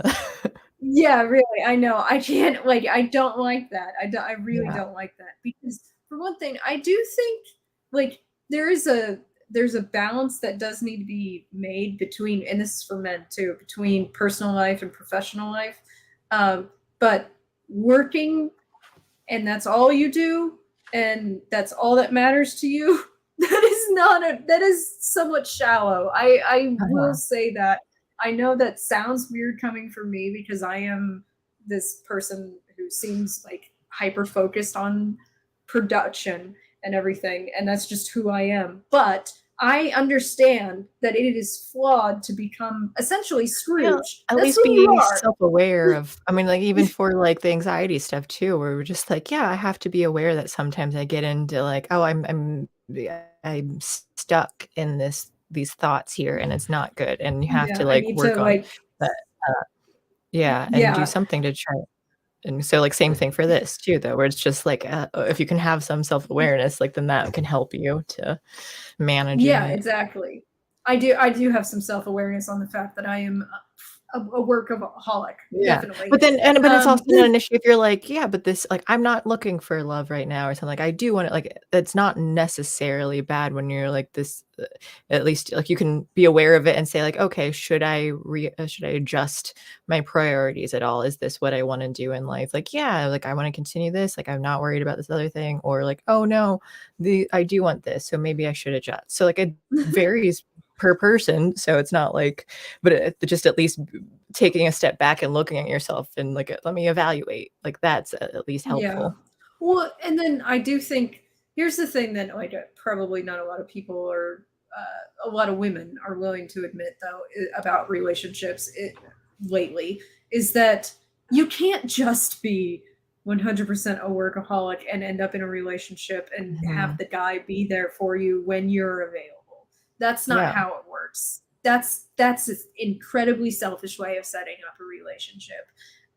It would be shitty for a man to do that to a woman, and it's shitty when women do it to men because it's like, no, you need to be there for each other, and that requires some balance, and that means balance between your work, professional life, and your personal life, and some balance between the two of you. And some people just don't want to accept that. Women, especially lately, they're being told that they don't have to accept you can have that. it all and do whatever you want Yeah, I know. Do whatever you want. and not have And to it's work like, for no, anything. Uh, that's not how life works. I'm yeah. sorry. It's not. And to me, it's kind of like crazy that that's happening. Now, George asks, have Hallmark movies gotten woke yet? Now, I've only watched one Hallmark movie, The Mistletoe Promise, I think. I never Uh, know which is but I watch all cheesy Christmas movies. So, and I don't know whether any of them have been Hallmark or not. But I do know Hallmark Christmas movies have to follow very specific thing. Like I was talking about this earlier today too. Like they have to have snow. They have to have like here's our Christmas fair downtown. They have to have like they there's a specific format that they have all a Christmas Hallmark. formula, Yeah, yeah, like Harlequin novels have formulas. That yeah, makes yeah. sense. So Um, I've been watching a lot of Christmas movies. Like I said, The Mistletoe Promise is the only one I know was Hallmark. I also watched The Spirit of Christmas, which is also called the Hot Ghost movie by people. That oh guy yes, yes. is really, really attractive too, by the way. I didn't watch it this year, but that's the one where she like goes to the old house, like he's The haunts inn, and the he's the inn, ghost haunting the inn. and then somehow he He becomes like real at the end though Yeah, yeah. too, confusingly. I knew that was coming though because I read a Yeah. novel where that happened with the ghost. Okay. Yeah. Yeah. I need to So I watch was that like, one. "Oh, okay, yeah, that happened." No, I called him the Canadian Henry Cavill because that's how he looks, and I showed him Yeah. to a friend. I was like, "He looks like the Canadian Henry Cavill." I'm like, "Here, let me show you a picture of him," and she's like, "Wow, that does look like Henry Cavill." And Yeah. then I watched a lot of Netflix ones this last week. So I watched The Noel Diary. I don't know I if you've haven't seen seen that that one. one yet. Yeah, but I keep seeing the ad for it at the end of every other Yeah, Christmas movie. I watched A Christmas Prince for the first time. I don't know if you've seen that one. Have I seen that one? No. It stars the woman from iZombie. Oh, I know. A Christmas Prince, and the second one is A Christmas Prince Royal Wedding, and then the third one is A Christmas Prince the Royal Baby. And I've been waiting for I've like 3 years for the fourth one, and they still don't know if they're ever gonna come I have not watched the sequels. I just out. watched the first one. They get worse. They get worse. Okay, I thought the first one was sweet. It's so cute. I That's why well, when Carter asked for Safe Space stuff, he said, like, what's your favorite Christmas movie?" And I said, like, I don't have, like, favorite, like, but I do all the B movies." So he said, "Name one." That was the one that I named as a Christmas Oh, movie. okay. Why not that Netflix tweeted when they came out with that movie, they're like 42 people or something have watched that movie every day for 22 days. Yeah. And it was like It's I mean, like, all like, of course, like, the plot, like, there's things to criticize fully on, like, on all these Christmas movies, but, like, I love it. I do think Rose McIver is the girlfriend. I love, it's iZombie too. I was just talking about that yesterday. yeah. But It yeah, like, it's a sweet movie. it is a sweet movie. Well, and I like I hate people who are like, "Oh, I hate it in these romance movies where someone is like lying to be in this situation." And I'm like, "Then you are not a fan of romance because that is Yeah. like half the plot of some romance Yeah. movies." Like, whoops. Uh-oh.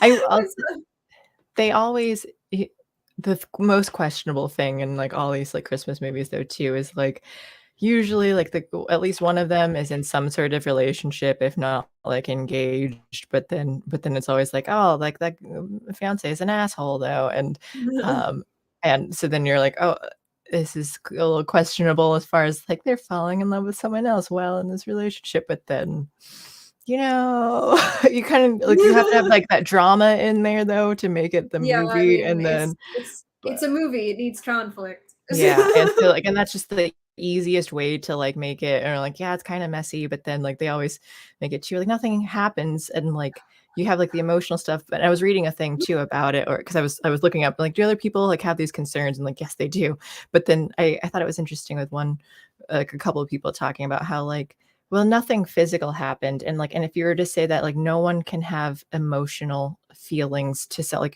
people, like, grow like, that just happens, and if and she was like, "If I, got upset every time, like, my partner, got like close emotionally with other people. Like I would never like things would never work You'd out though be too. Like that's just a human thing. Is that like you do, Mhm, and mhm. sometimes you find out, hey, I grew closer to this person, and yeah, it's Yeah. messy and like maybe like like that's not the greatest way for something to happen, but well, humans, but it happens though Yeah, it too. does. So Well, and of uh, course, writers are gonna write about it. I mean, yeah, yeah. oh, well, and then, like, I also watched The Night Before Christmas, that one where the guy With Vanessa travels to the Hudgens. future. I Yeah, yeah, haven't yeah. seen that this year, but I do watch it annually. And then Vanessa Hudgens's other Christmas movie, The Princess That's Switch. what I was just about to bring it up because I watched that immediately after The Night Before Christmas, and I have to say, that movie is so much more enjoyable than it has any right to be because I was dying of laughter. There were times where I had to pause it because I was laughing In so hard. Princess Switch? Is it Yes, or yeah, yeah. the Okay. princess switch, Okay. because like the part where she accidentally vaults over the horse and Yeah. then Oh, yeah. and she's like, "Oh, my The pants shrunk." pants. Yeah, so then she's just doing lunges and Like, squats. yeah. I was fucking dying. Uh-huh. I laughed so hard. I was like, this is an actually really enjoyable movie. And And then there are 2 and like sequels too as well. I've not So watched them, but like I really enjoyed it. One of the things that I like you just were talking about people like in relationships and like in that the prince is getting married mhm. to one of the It's Vanessas less and it's like but it's icky. dynastic marriage, Uh-huh, so yeah, it because it means was nothing. arranged. They had Yeah, only met a few times, so it was like, they're not yeah, like, so that was as far as, like, all of the romance, like, that one was most okay because they're like, "Oh, yeah. this is a formality thing, though, and they barely know each other," so, And uh modern people are not okay with dynastic marriages. They think yeah, yeah, they think they're gross and wrong. yeah. So it's like, yeah. So it's easier to just be like, "Alright, whatever," yeah. Those movies are cute too, like, it gets more ridiculous with, like, each like, "Oh, here's the next character that looks like Vanessa." I mean, Vanessa, you should have just slowly just, but You Vanessa laugh at it's just things. out of 'cause the background's there, so she just disappears.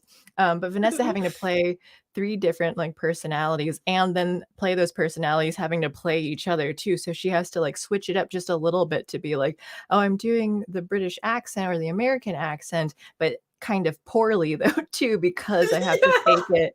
And then they in the second one, and third, they bring in another person, so she has to do an even, like, more different British voice, and so it's just kind of like, man, like you Pop really star or something?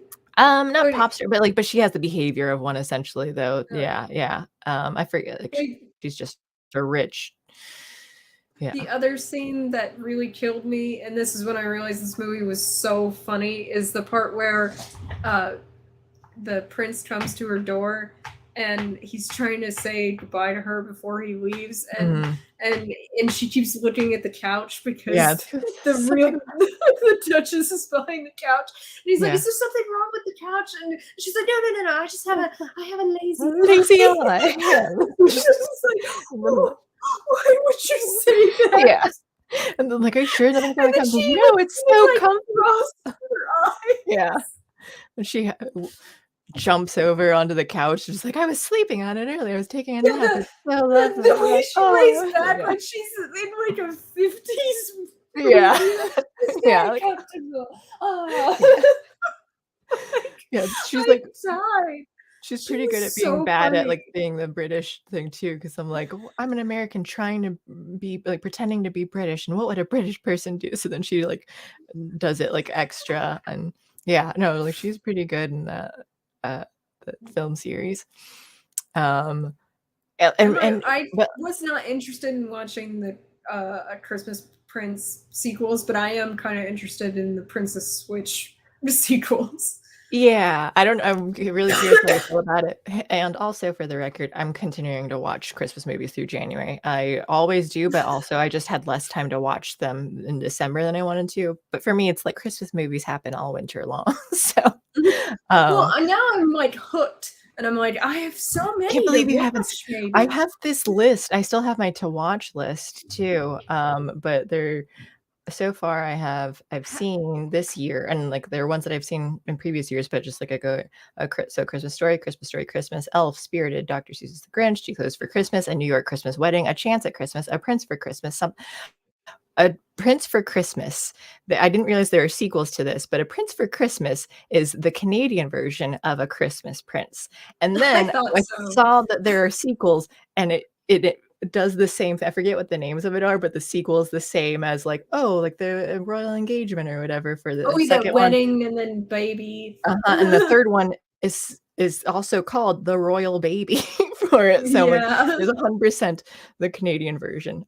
Something from Tiffany, Christmas, Bloody Christmas, A Lot Like Christmas, Angel Falls Christmas, Nightmare Before Christmas, Violent Night, Krampus, Falling for Christmas, Princess Switch, I Believe in Santa, MSD3K, Santa Claus, Guardians of the Galaxy Holiday Special, Princess Switch 2, Christmas Inheritance, Christmas Wedding Planner, Christmas with You, Black Christmas, Snow, Snow 2, Princess Switch 3, Santa Claus 2, Santa Claus 3, Santa Claus is a Christmas Prince, a Christmas Prince 2, a Christmas Prince 3, Christmas Calendar, Christmas Cupid, a Cinderella, Christmas Married by Christmas. And then I still have a list of the to watch ones too. So those are the ones that I've watched so far this year. I tried watching A Christmas Inheritance, could not get through the I first act. do it every year, and Yeeted. it's yeah. I The other understand one that, that but I watch it every year. have you seen A Christmas Movie Christmas? Yep, that was on the listed. Yeah, I yeah, yeah, no, I yeah. haven't. I No, I no, that I was haven't. one. It's my on to watch. I have seen it in the It's past. I haven't seen it but you this year have though. seen it. Yeah. That was the other one that I went in and then yeeted in the first act. Really? I thought that Yeah. one's super cute. Like that one's fun. I love it. I actually based my last D&D Christmas episode like session on kind of that take of them getting sucked into a Christmas world. And because I had to do like a Christmas Carol. I've done like I realized I never did the Grinch. So we still need to do ours this year, and I think I'm going to do a Grinch session. Oh, that's cool. But I don't know, like for one thing they were like, "Oh, that man is so handsome." I'm like, "Is he?" Like, I don't Yeah. think he's even slightly attractive. I was like, and it was so weird to me to hear both of them keep saying that, and I'm like, Mhm. "Is he?" Mhm. Um Oh my gosh. I thought it was cute because it was so cliche with all these things. Matter of fact, sure, I'm gonna end up watching John Wick as a palate cleanser after this stream. I yes. I It's our oh, I last didn't Christmas stream. Let us have our fun. I don't think I had and maybe this is our last Christmas stream. Still a lot more movies. I forgot I didn't have listed on here Love Hard. I watched Love Hard again this year too, and that one, so it's a combination of Love Actually and Die Hard, like the title. And they reference those films too in it, You and still need to watch while you were sleeping, I've watched the and first third of it. yeah, and Holiday. I've Uh, seen Holiday before. It's on my you have? yeah, I love Holiday. I just haven't and Yes. I was like, "It's okay if I don't watch it by Christmas because it does all the holidays." So, Yes, it does. I Oh, love Emma Roberts, so but I started my Christmas movie like romances with While You Were Sleeping, and then I did When Harry Met Sally, You've Got Mail. Um, I did Holiday as well. So the ones I'd already seen essentially. mm. And then there was one I almost did, but I couldn't find it. I can't one I've already seen, but I can't remember what it was. But yeah, I'm like I'm gonna watch a shit ton of Christmas movies because well, and I'm like I'm turning into Beverly as I'm watching these. Although I do Wow. yeet out of movies if I don't like Don't. I'm them. like, I've started it, I've committed, now I have to see what the rest of this is gonna be about. Um, and then okay, let me go back and rumble on here because I've been ignoring everything. Jesus. I really liked when they went into all the various Santas, but then spent like 2 minutes on it. Yeah, Jesus sitting on a swing by himself, 25,000 houses per second. And then someone replied that Neil's mom visits 25,000 houses per second. Didn't It cook. was not Sleepless in Seattle. I've never seen I that movie. as far as like the mom joke stuff goes too, I forget who it was. I think it was on a JDA stream or something. But what I do anytime someone's just like it makes a thing about like a comment like, oh, like, I slept with your mom, whatever type of joke for that. My reaction is always, thank you. She's been so lonely. Like, I'm so glad someone is finally like there for her. And like she's she's like That is so funny. so I'm just like always super appreciative of it instead of like getting offended, like yeah, like someone so nice that someone is gonna be there for her and like she's she needed it. Um, Chinese restaurants are always open on Christmas Day. They have to reserve, pre-order the KFC if memory serves. Oh, they're just miserable bastards. Not sure what that was in reference to. I hate your state. A whole lot of anger addicts on the woke side. Yes. And that's what, and I just worry that like sometimes, it's not only to them, like that we just have to be careful that We like, shouldn't become that we anger don't. addicts either. Yeah. Yeah. And I'll say too that like one thing I was talking about this recently, but like when I was younger, I mean, I went through a lot of like teen angst and other problems and stuff too. But like one of the things I always wanted to be someone that people would like talk to, and just as far as like I want to be here for you, like if you need to talk about stuff and your problems and things. But then like it wasn't that, like I felt more like ignored and all that. And then I became like very misanthropic and just like hated everyone. And then eventually hormones and other thing like other life stuff like able can like balance it out as an adult, and it got better. And now I just think it's like looking back on it like, oh, I'm at that point now that I wanted to when I was younger. People do open up to me like very quickly about things though, but I'm more receptive about it too, and just kind of like it's just so it's just interesting to like look back and see like your mindset on stuff. And now that I feel like, oh, I don't hate people as much as I did for a long time, and maybe like being more open to that. Like I still am an introvert, and I still get like tired. Like I can be social, and then I need to like be at home alone and stuff for a while Decompress. too, and just kind Yeah. of recharge. Um, but I do enjoy talking and learning about people. It's how like I can be on phone calls with AT&T people and like learn all about their lives. But yeah, so I just think I think kind of like exuding more positivity does help out, and like and it can bring stuff back. So like watching out for like being like angry or upset and stuff, and that is like addictive, and you do just kind of like sink back into that too, and it's hard to like get yourself out though, because like that is just you keep seeing it everywhere, and then you're not able to like climb out of it. And Well, um they say that negative thoughts are addictive. They mhm. definitely are. And they've even found that people who complain a lot, it's not a steam valve thing where they voice their complaints and they feel better. No, they can't. If you there's some point, there's some tipping point, maybe it's Yeah, different for okay. every person, where if you complain too much, that's all you will always focus on your negative thoughts. So it's That like makes sense. some like there is a problem with repressing negative emotion. Like you shouldn't do that either, but you Mhm. shouldn't focus on it. Like give yourself like 10 minutes to be angry or upset or like whatever, frustrated, whatever the emotion is, and then move on. Yeah. Because that will prevent you from repressing the emotion. It will prevent you from over focusing on the negativity, which Uh-huh. will make you hate the world and hate yourself. Yeah. It's not good for you. And it's again, I know from experience, it's hard to get out of, like, once you're in there, and eventually yeah, like, it took a long time, but then yeah, and just trying to manage those emotions better too, though, like, yeah, like, you do, like, "Okay, I need to vent something," or, "I am upset by this," and then, like, "Okay, like, no, now I feel better," or, like, taking some like, stepping back, then, like, those emotions I like, as much of a robot as I am, though, like, I do have emotions sometimes. And yeah, so I think, yeah, that makes a lot of sense. And now I lost the rest of it. Anger addict. Yeah, I just know so many people oh, complaining. I mean, like, when I was younger, like, one of my best friends, would talk about like, oh, I have a complain brain is what she would say. And then like I forgot that too, like because she would bring it up. I'm like, oh, I didn't think like now, like yeah, I might be critical. I might like notice things though, but I'm not necessarily like especially like in a movie or something or whatever. Like, oh yeah, like but it's just like a detail thing. That I'm like, well, here's this. So, but it's not like I don't know. I'm like, was I more that way, like actually upset by something, or am I just like noticing like flaws and things? But I do know people like where when you complain about everything, when you're so negative about it. And for me, I try to see like laughing at stuff more too, though. Like I might say like, here are the terrible things that happened, but oh, I got food poisoning. Like, oh, that was the second time. But I'm not like, oh, like Christmas was ruined. It was so awful. Like I had that. Like, no, like, cause I'm like, okay, well, that's just a funny thing to have happen too. Like, oh, that sucks. No, like, but here's my story that I have now to say that, like, yeah, it was messy.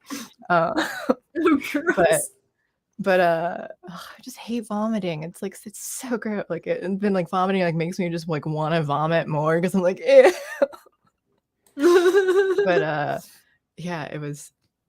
But yeah, so it's just kind of like I don't know, like when bad things happen, it's just sort of like you can dwell on stuff though, and I will. Again, someone with OCD, like that is something that happens, but trying to be able to like think this is going to be an interesting story to talk about later, like that helps too. Of like, all right, once I get past all of this, but I do yeah, think actually that being someone who's willing to tell stories about your like bad experiences in a comedic or entertaining way makes you more able to handle them because you know you're getting something out of it. yeah, there's like a benefit from this, like yeah, yeah, you're like this shitty thing happened, but now I get to tell this story. Like, you know? Yeah, exactly. Definitely. Like at least there's some sort of good thing that comes out of this though. And like if I had to live alone and never talk to anyone about it, then it would just be like, well, this sucks. I'm gonna go to bed. Well, then actually, I wanted to say this about While You Were Sleeping, even though you haven't finished it, but you're far enough in it that like the setup is there where she's so lonely. Yes. Yeah. I mean, like she doesn't have her family. Like she's talked about. Yeah. She has no one in her life. And the thing that, and that always hit me really hard. And that's one of the reasons why I really like this movie.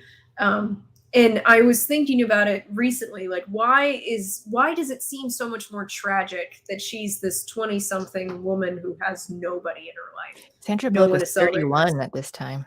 Oh, yeah, she was so young. She does look really young. Yeah, because she's supposed to be like 25 or something. She's not supposed to be. But so she has no friends and stuff to like hang out with. Like at least we would do like orphans. Well, because also all her friends are going to their families for Christmas, and her boss wants her to work on Christmas because she's the only one who's available. Really, it's interesting to me. Oh, okay, I wanted to address that too, even though I haven't seen the whole movie. But that like I lived in Chicago, and so then but there were so many people who were like, "I'm staying here." My family, like Chicago, is a place where people like move to, and their families aren't all around there, so not everyone travels back. So that's why we would have like Thanksgiving and Christmas, and say like, "Hey, we're having this dinner like that," and so we'd have friends come over. And we'd just do like orphans Thanksgiving or orphans Christmas, though, like we can hang out. But like there were a number of people who didn't have like, like they weren't going to their families. So it does make me wonder. I'm like, what's your life going on where you like really have no. Well, I mean, she didn't want to work that day. But the thing is though, is that like everyone else had plans that day. Because they and no one like invited her though either. So it's just like maybe someone did invite her, but we don't she just like no. But she was shy. Like she just like come off like she is adorable in it, where she's just like like I'm nervous and she's very shy. Like so woman like like and the thing is though is that why I was asking myself why does it seem so tragic that she's young and lonely? Because there's kind of a trope about being old and lonely. And I was like, well, if you're old and lonely, your hope is that you've already had people in your life and memories. And now you're just like, your spouse has died and whatever, your family. And you don't have much, you don't have much longer to live. You're on the flip side of that. If you're in your 20s and you have no one and you don't have many memories because you're only in your 20s, Mm-hmm. and you're looking at 60 years possibly of being alone. It somehow Oh yeah, yeah, seems like absolutely. way worse. And it is devastating. I'd have those thoughts too of like I'm 20 and I'm going to be alone forever, and that was just like yeah, like awful to like That's a, that yeah, helped keep me down in the dumps. yeah, that Um, concept seems so much worse. And it's yeah, like, yeah, I think she is somewhat depressed, like, mhm, like a low absolutely. level depression going on there. And but I like it because I mean, it's a romance, so you kind of know something good happens in the end. Yeah, yeah. Like, so like things change for her out of weird circumstances, and I liked that. Here's my thing about her being upset about working on Christmas Day, though. Because she didn't have any plans, I'm also just used to, like, people again, in Chicago too, especially where you're like, "Oh, yeah, like, either I can celebrate something on a different it's not that big of a deal because there wasn't something really going on that day." So, like, bleh, I just know, like, from personal experience and, like, or, like, immediate, people where like yeah we'll work this day it's also usually a shorter shift for different things though or like whatever it is where it's just kind of like we didn't have other set plans so if you did have plans like yeah I definitely want this day off though but when you have nothing like well I'm probably going to get like overtime for this and whatever so it was just kind of like part of me was just sort of like all right like you weren't doing anything like is it that big of a deal like it's just another day to you you can celebrate alone tomorrow and, like, so When I just kind love of bothered by that. well, it's this thing, like part of me gets the impetus, the like the instinct there because that she's having, because I'm like, if someone, whether or not I have plans, if someone, like, if it's not the fact that I can do it because I don't have plans, it's more about the fact that, isn't it so pathetic that I don't have Oh, plans? that it's just Yeah. it's sad for Wouldn't it from be that better side, yeah. It's to embarrassing.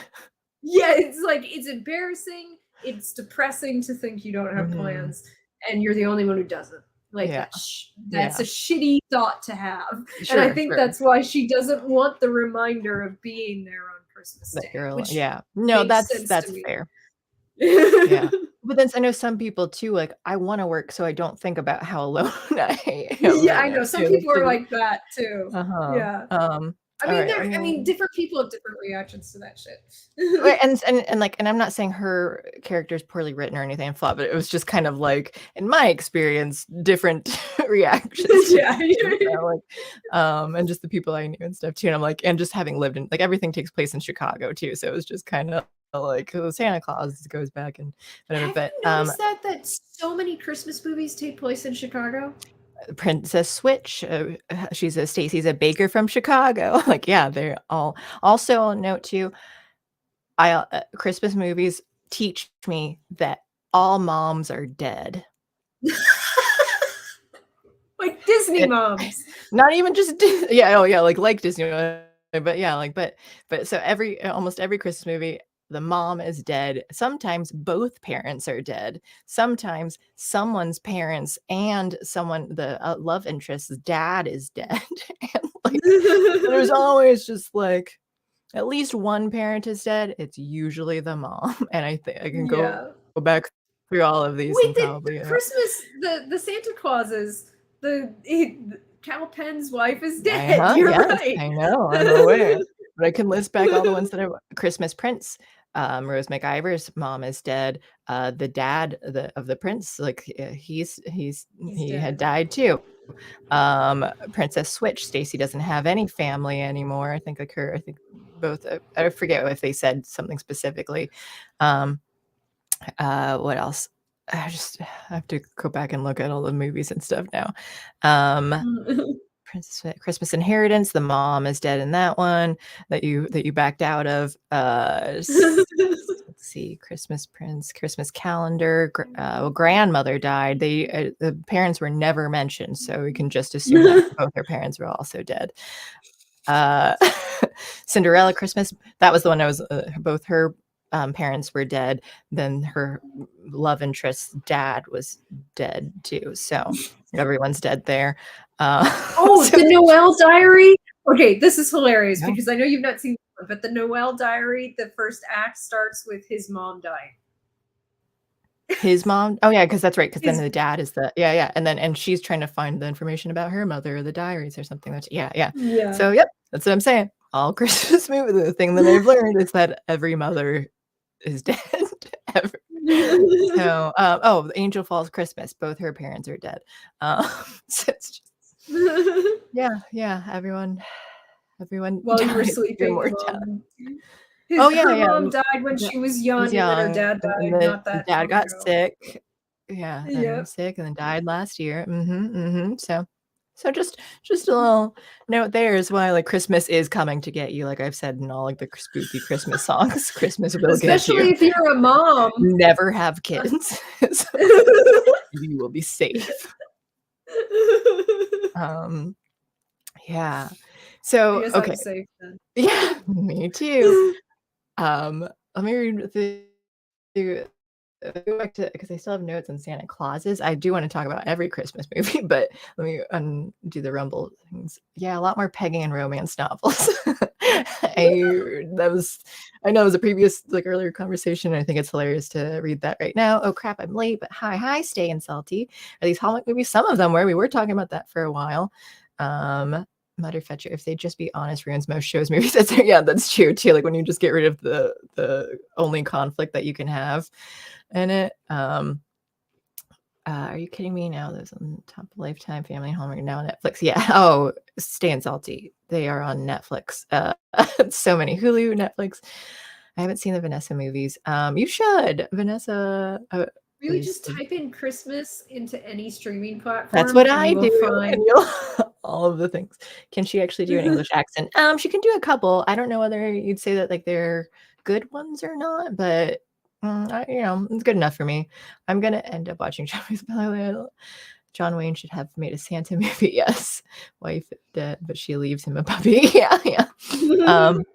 So let me find my other notes too on whoops while you're sleeping.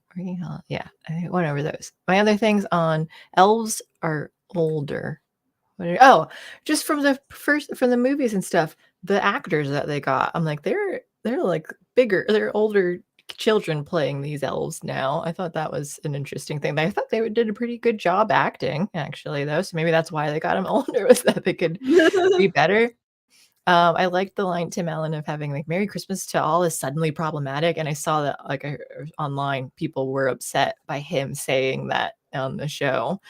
Because like so now they're complaining about like, "How can you say that this is" I'm like, "Because you're complaining about him complaining about it." Well, and Uh, also, are you shocked that in a universe where Santa Claus is real, he's upset by the fact that people aren't saying Merry Christmas anymore? yeah, right. Like that's stupid. Uh, um, I also I want to like I know you're in the middle of your notes, but I did That's just fine. remember something I felt about this show is that it felt like any Disney Plus MCU TV show I've watched somehow. I was like, how does this feel like both a Santa Claus title and a just like a garden variety MCU show? Like this is so weird. Like like somehow it's something to do with the production value and when like the title screens and stuff like that that Yeah, it okay. is almost exactly the same. It's weirding Probably me out. it's probably like a saturation thing though too, where it's like so most of what I might watch on Disney is going to be like Marvel stuff now too. And so then now like I'm used to that. So maybe like if I were to watch other current Disney things, maybe they would look similar. Like maybe that's just the style now. But I don't know. I haven't been watching much other thing. But yeah, that's fair. I can get that. Um I was worried at first, but it kinda, like, made fun of it when they're going over the nice and naughty list, though, too, where the one girl, Edie, was trying to say, like, we can't say naughty anymore, now we're just say" like, I think it I was trying to think of, like, is this supposed to be woke, or is this, like, kinda making fun of the fact that, like, It people was like, kind this of is a thing? hard to So tell. yeah, like, it kinda rode that line, and I was like, I'm like, "Should I be offended by this?" And I don't know, kinda thing, but, I think it kind of worked out, like, there was the one part at the end, though, she's like, "Oh, like, now we're brat shaming." Oh, So yeah. it's, like a then I would just call them like misunderstood instead of naughty, like, and they still get gifts, but then so I think it made sense that Santa would be like, "Oh, I don't wanna do this anymore." They're like, "Yeah, like, this is getting annoying to deal with," and they didn't Yeah. and maybe it would have been better if that were like a sandcastle thing to say like, "Hey, I don't like the changes that we're trying to do in this now, like, this is bad, Yeah. like, that like, we're trying to get Yeah, this I right." agree. They hit those points early in the show, and then he never addresses how they pissed him off and how, like, that's not how Christmas is supposed to work. Like, I feel like he should have in the end said, "You know what? We're gonna have a naughty list, and those Uh-huh. kids are Yeah, not and getting set your presents." right, yeah, and I think so too. So that way you kinda know, like, this is where I stand on this. This will help make me, like, get things back on track everywhere. Yeah. Um, and though I did like, Edie though too, and she was saying something about how, like, they didn't what was it, like, they didn't wanna do, like, the nice and naughty, something about, like, boys and girls of something about, like, equality, I think, though, and then Oh, but then later yeah. on, she was saying how, like, like, all girls are nice and all boys are naughty, like, all girls like, our cats are girls and all our well, dogs are boys, and Santa was just saying, like, "But I thought you just said that we weren't doing naughty anymore," and she's like, "Yeah, but that was before I felt the power," and I thought, like, "Okay, Yeah, like, you're admitting that that was this is the funny. yeah, like, here's a power thing go too, like, yeah, that's exactly what happens. It's like, okay, I'm throwing out my values because now I have power. So I thought that Mhm. was a good, That like, was a good comment on that. I and felt just like that was a good joke, and it yeah. was good commentary at the same time. So I was confused for a while because the kids are Cal and Sandra, and I kept wondering, Mhm. "Where's Buddy, and how old is he?" I thought he was an older child or something and just wasn't around for a while, and it Oh, took me the a while Cal is Buddy. before I learned when they finally said, like, "Oh, he's Cal," like, his first name is actually but, like, I didn't know that for a while because I kept thinking, "Oh, they just had more kids because this is, like, 29 years later, Buddy." I didn't know how long it had been before Buddy was born, so I just like, "Oh, wouldn't he be older by now?" Um, so I kept thinking that until they finally mentioned it, I was like, "Oh, okay, like, you're calling him Cal," and I assume maybe it was the writing of just to step away from Elf. Maybe that was the biggest thing to try Maybe. to Well, I not mean, they made a associate. joke about it too, where he Yeah, said, like, "Oh, like, it gets how" confusing. he said something like, "Do you know how many elves are named Buddy?" And then Mhm. he said that, Yeah. then like, someone goes, "Elves," and he's like, "Kids, I mean kids." So, I liked the character Noel. I thought he was fun. I thought he was pretty cute just to, like, throughout the whole thing, like, how, emotional he was and just, like, Mhm. I thought he had fun lines. I I do think one thing that everyone does like Hollywood does now too, is all the interracial relationships that go on. Oh, yeah. And I'll say I didn't care about it for the elves, like, that part didn't matter, but it was just like, "Oh, Charlie's married to some sort of Hispanic woman."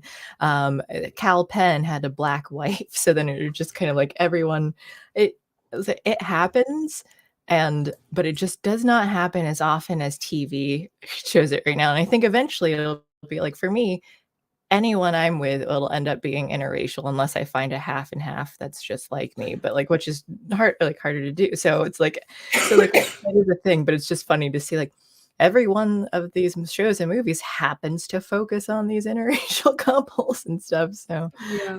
and I, like, I don't and they don't make a big deal about it, I just think it's funny to see, I'm like, this is not as common everywhere, 'cause a lot of times you at least tend to stay with, like, the same color a lot, but,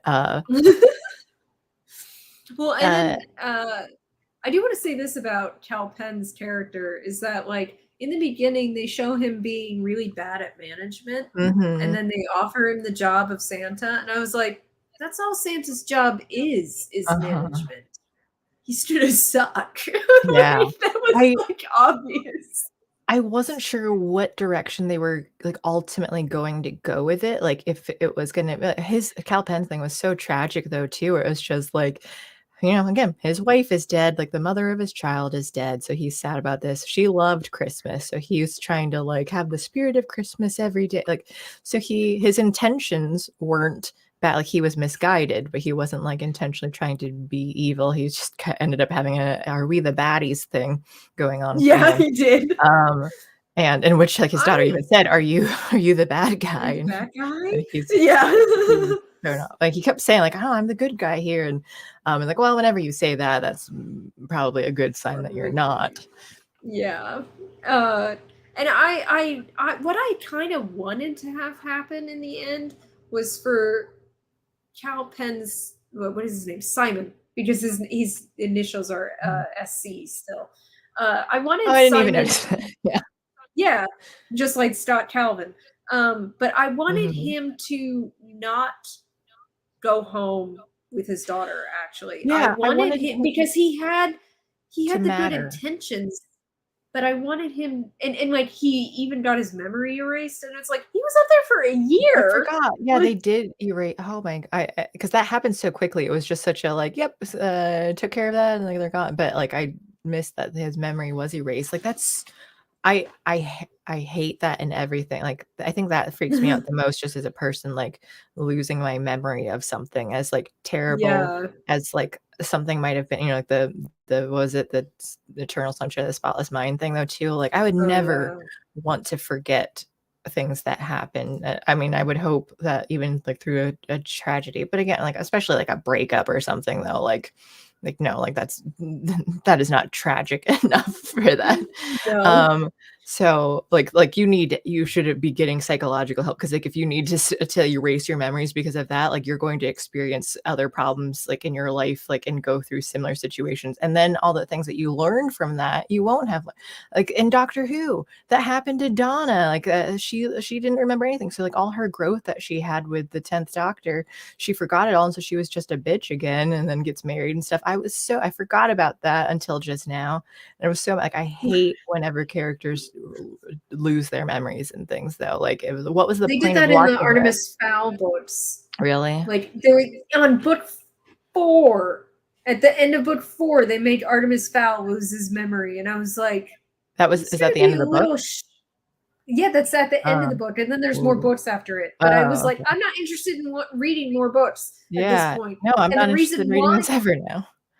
and it's like, so everyone else remembers but him, and I was like, he was a little shit in the first book, and Yeah. by the time we get to the fourth book, he's like a great person. And it's like, because of all the things he went And through that and you're just then about to and erase. that's a cop out too that like because then you're like, "Oh, if we want to continue it, like he already had that it's anytime for sequels though." Like, well, the main Yeah. character was a round character, so they had growth. And now like how do we do the sequel? Like, well, you either need to make them lose all the growth that they had and just redo it or like find something. So that's why people are so bad at sequels. Like you end up I sequels would end up having flat characters for them because they've already done their growth. So you either like are helping someone else to grow, or it's like an external conflict that you're having to go for, and that makes it difficult to like make it goods. Yeah, they Because did you that have on to. The Legend of Korra. They kept resetting her progress because her problem was is that she was impulsive and not grounded enough in the Mhm. first season, and then she grew by the end. She went through some, and the thing is though is that first season was the only one they had The contracted, plan, and then yeah, they after, weren't expecting. Mhm. so then they made 3 more seasons. And so she just reset and kept being impulsive again. And like the villains are interesting because they kind of represent political issues, Mhm. like uh, socialism and Mhm. authoritarianism and like anarchism. Yeah. They represent the dangers of certain political ideologies, and that's interesting to me. But her as a character is very uninteresting because she just keeps getting reset, and that's not fun. Yeah. Yeah.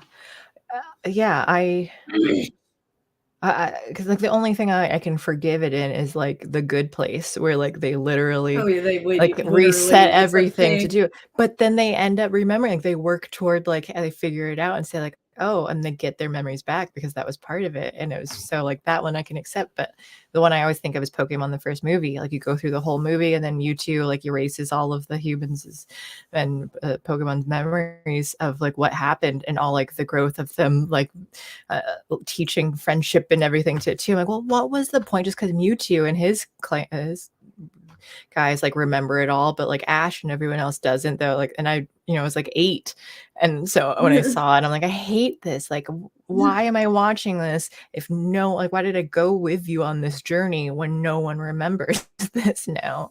So I've Well, always yeah, and hated memory loss. yeah, in the Santa Claus, I liked Simon, even though he was clearly Mm-hmm. making tons of mistakes.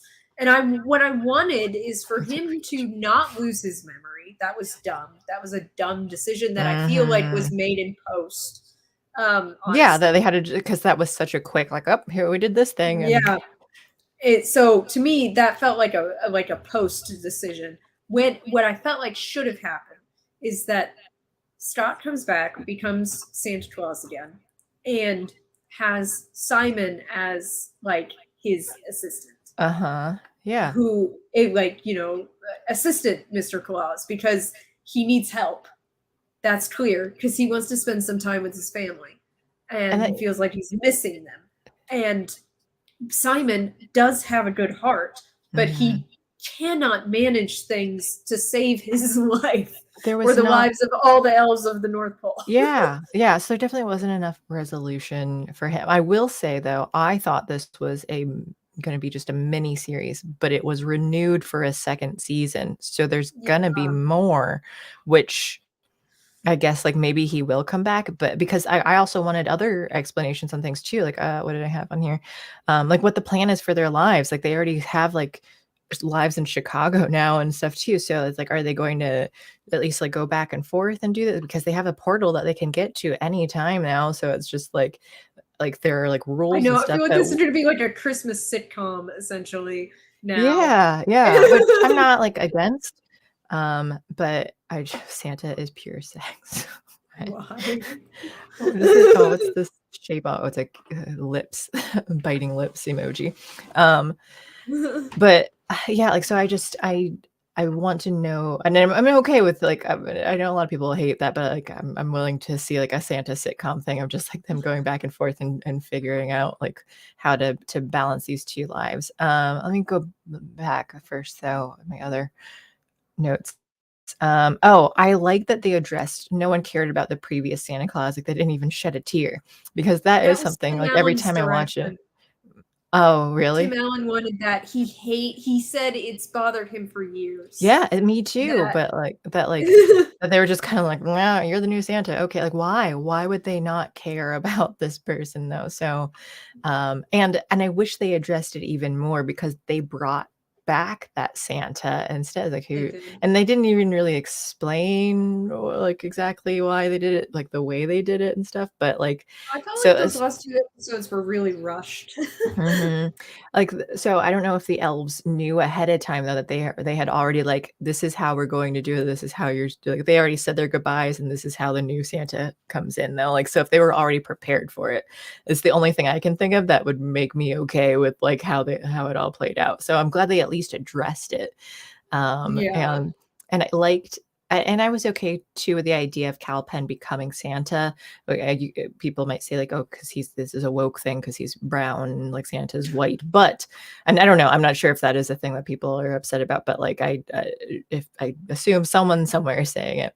For me though, I say the setup of that universe is Santa Claus is a bunch of different people taking the mantle, so I would be okay with like, oh, anyone can take it. But then they even go a step further and talk about how Scott is the first human to do it because they end up saying everyone else was some sort of mythic. I don't. I'm still unclear of how they like who they were if they weren't humans though, like where they came from. Yeah. So I'm not. Well, it's I'm sort of not like the sure. spirits from the second and third movie, like Yeah, Mother that they Nature, just Father exist. Time. But like, Yeah. who are they though? Like they were Yeah. just created as the other Santa Clauses, but like through the energy, like elves were created through the spirit. So like Santa's just ended up being created. Like I'm not sure how that worked for that. At least like Mother Nature, like, okay, maybe you've just always existed somehow. But Played by like there's only Aisha one of you. Tyler. Oh my gosh, and she's always so pretty. She looks great as Mother Nature. That I design was know. amazing. I loved Seriously. it. Yeah, she's pretty So hot in cool with that. those gold branches. Like, Uh-huh. it looked amazing. And that headdress, And it so was just so tall too. So like, oh, yeah, I like know, you're yeah. just Yeah, compared she towering over everyone else though. Like, yeah, you're Mother yeah. Nature. Yeah, she Uh, was impressive. yeah. But by the way, Peter Boyle is in all 3 movies. Which one's Peter Boyle? Peter Boyle, well, for one thing, he's in While You Were Sleeping. He's the dad. Um, Oh, yeah. Okay. but he's in the first movie as Scott's boss. The boss, yeah. And then he's in the second 2 movies as Father Time. He Right. passed Oh, away yeah. almost the next year, like within the next year after the 3rd movie premiered. Oh. Yeah. Him, Judge Reinhold, the ex-wife, Tim Allen, and Charlie, the kid, are the only people who are in all 3 movies. And then Charlie and Tim Allen are the only ones that are in all the titles. That's what I was sad that they didn't bring back the mom and Judge Neil. Reinhold. Yeah, mom, yeah, Neil.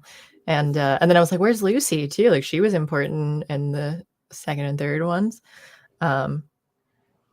That final episode was a bit of an info story dump. Yes, Motor Fetcher. The characters in the Pokemon movie really evolved. Some of them, like literally. What else did I have on here? I liked it's just some of like the quick lines and stuff too, where like Simon Calpen was like playing with something, and then like, don't be nervous. Like, why would you be nervous? And then he like does get nervous when he finds out he's interviewing to be Santa, and drops the thing and breaks, and he's just like, oh, sorry. And Scott is just kind of like, what was it? How do you say, like, that's all right. That was just priceless. And then he just moves on, but like just like the deadpan delivery of it, and just like how, I don't know, I really enjoyed some of the delivery of I things. really So liked his kids' reactions to seeing him as just Scott yes, I was about to say Calvin. that too. Yeah, because like, do you know who this is? And Cal is like, a guy named Ron. Yeah. I uh, named Ron. I'm like, Ron, is that a guy named Greg? Yeah. So like I thought, and that was what I was telling the Ginger about. And he's like, that's not funny. I'm like, no, it was so funny, and like you had to watch It it. was Like, funny. It 'cause, like, was. just like the Especially because like Tim Allen's disgust. reactions. Like Uh-huh. Yeah. his Yeah. son is so weird. Like Buddy you. Calvin is strange. And A I name like that. appreciate his Mhm. strangeness because he's like, oh, do people really go to the DMV and like Yeah. stand in Yeah, is there line? a place where yeah. And you get to stand in line. Yeah, like, when you're someone who And hasn't experienced Like any of it.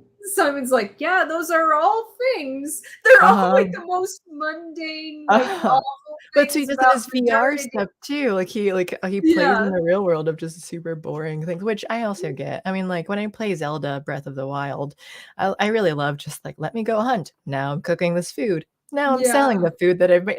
Like I know, I I have a like friend it. who does that, like, in, like, space games and stuff, he's like, "No, I'm just gonna go pick up some stuff, Yeah. a shipment and bring it over there and make some money, and I then I'll just go want to back be a and" person living a simple life here in this big event. I'm like, oh yeah, I'll go save the world. Like I just got done beating that whatever beast thing. Let me just hang out for a minute at home and like Yeah.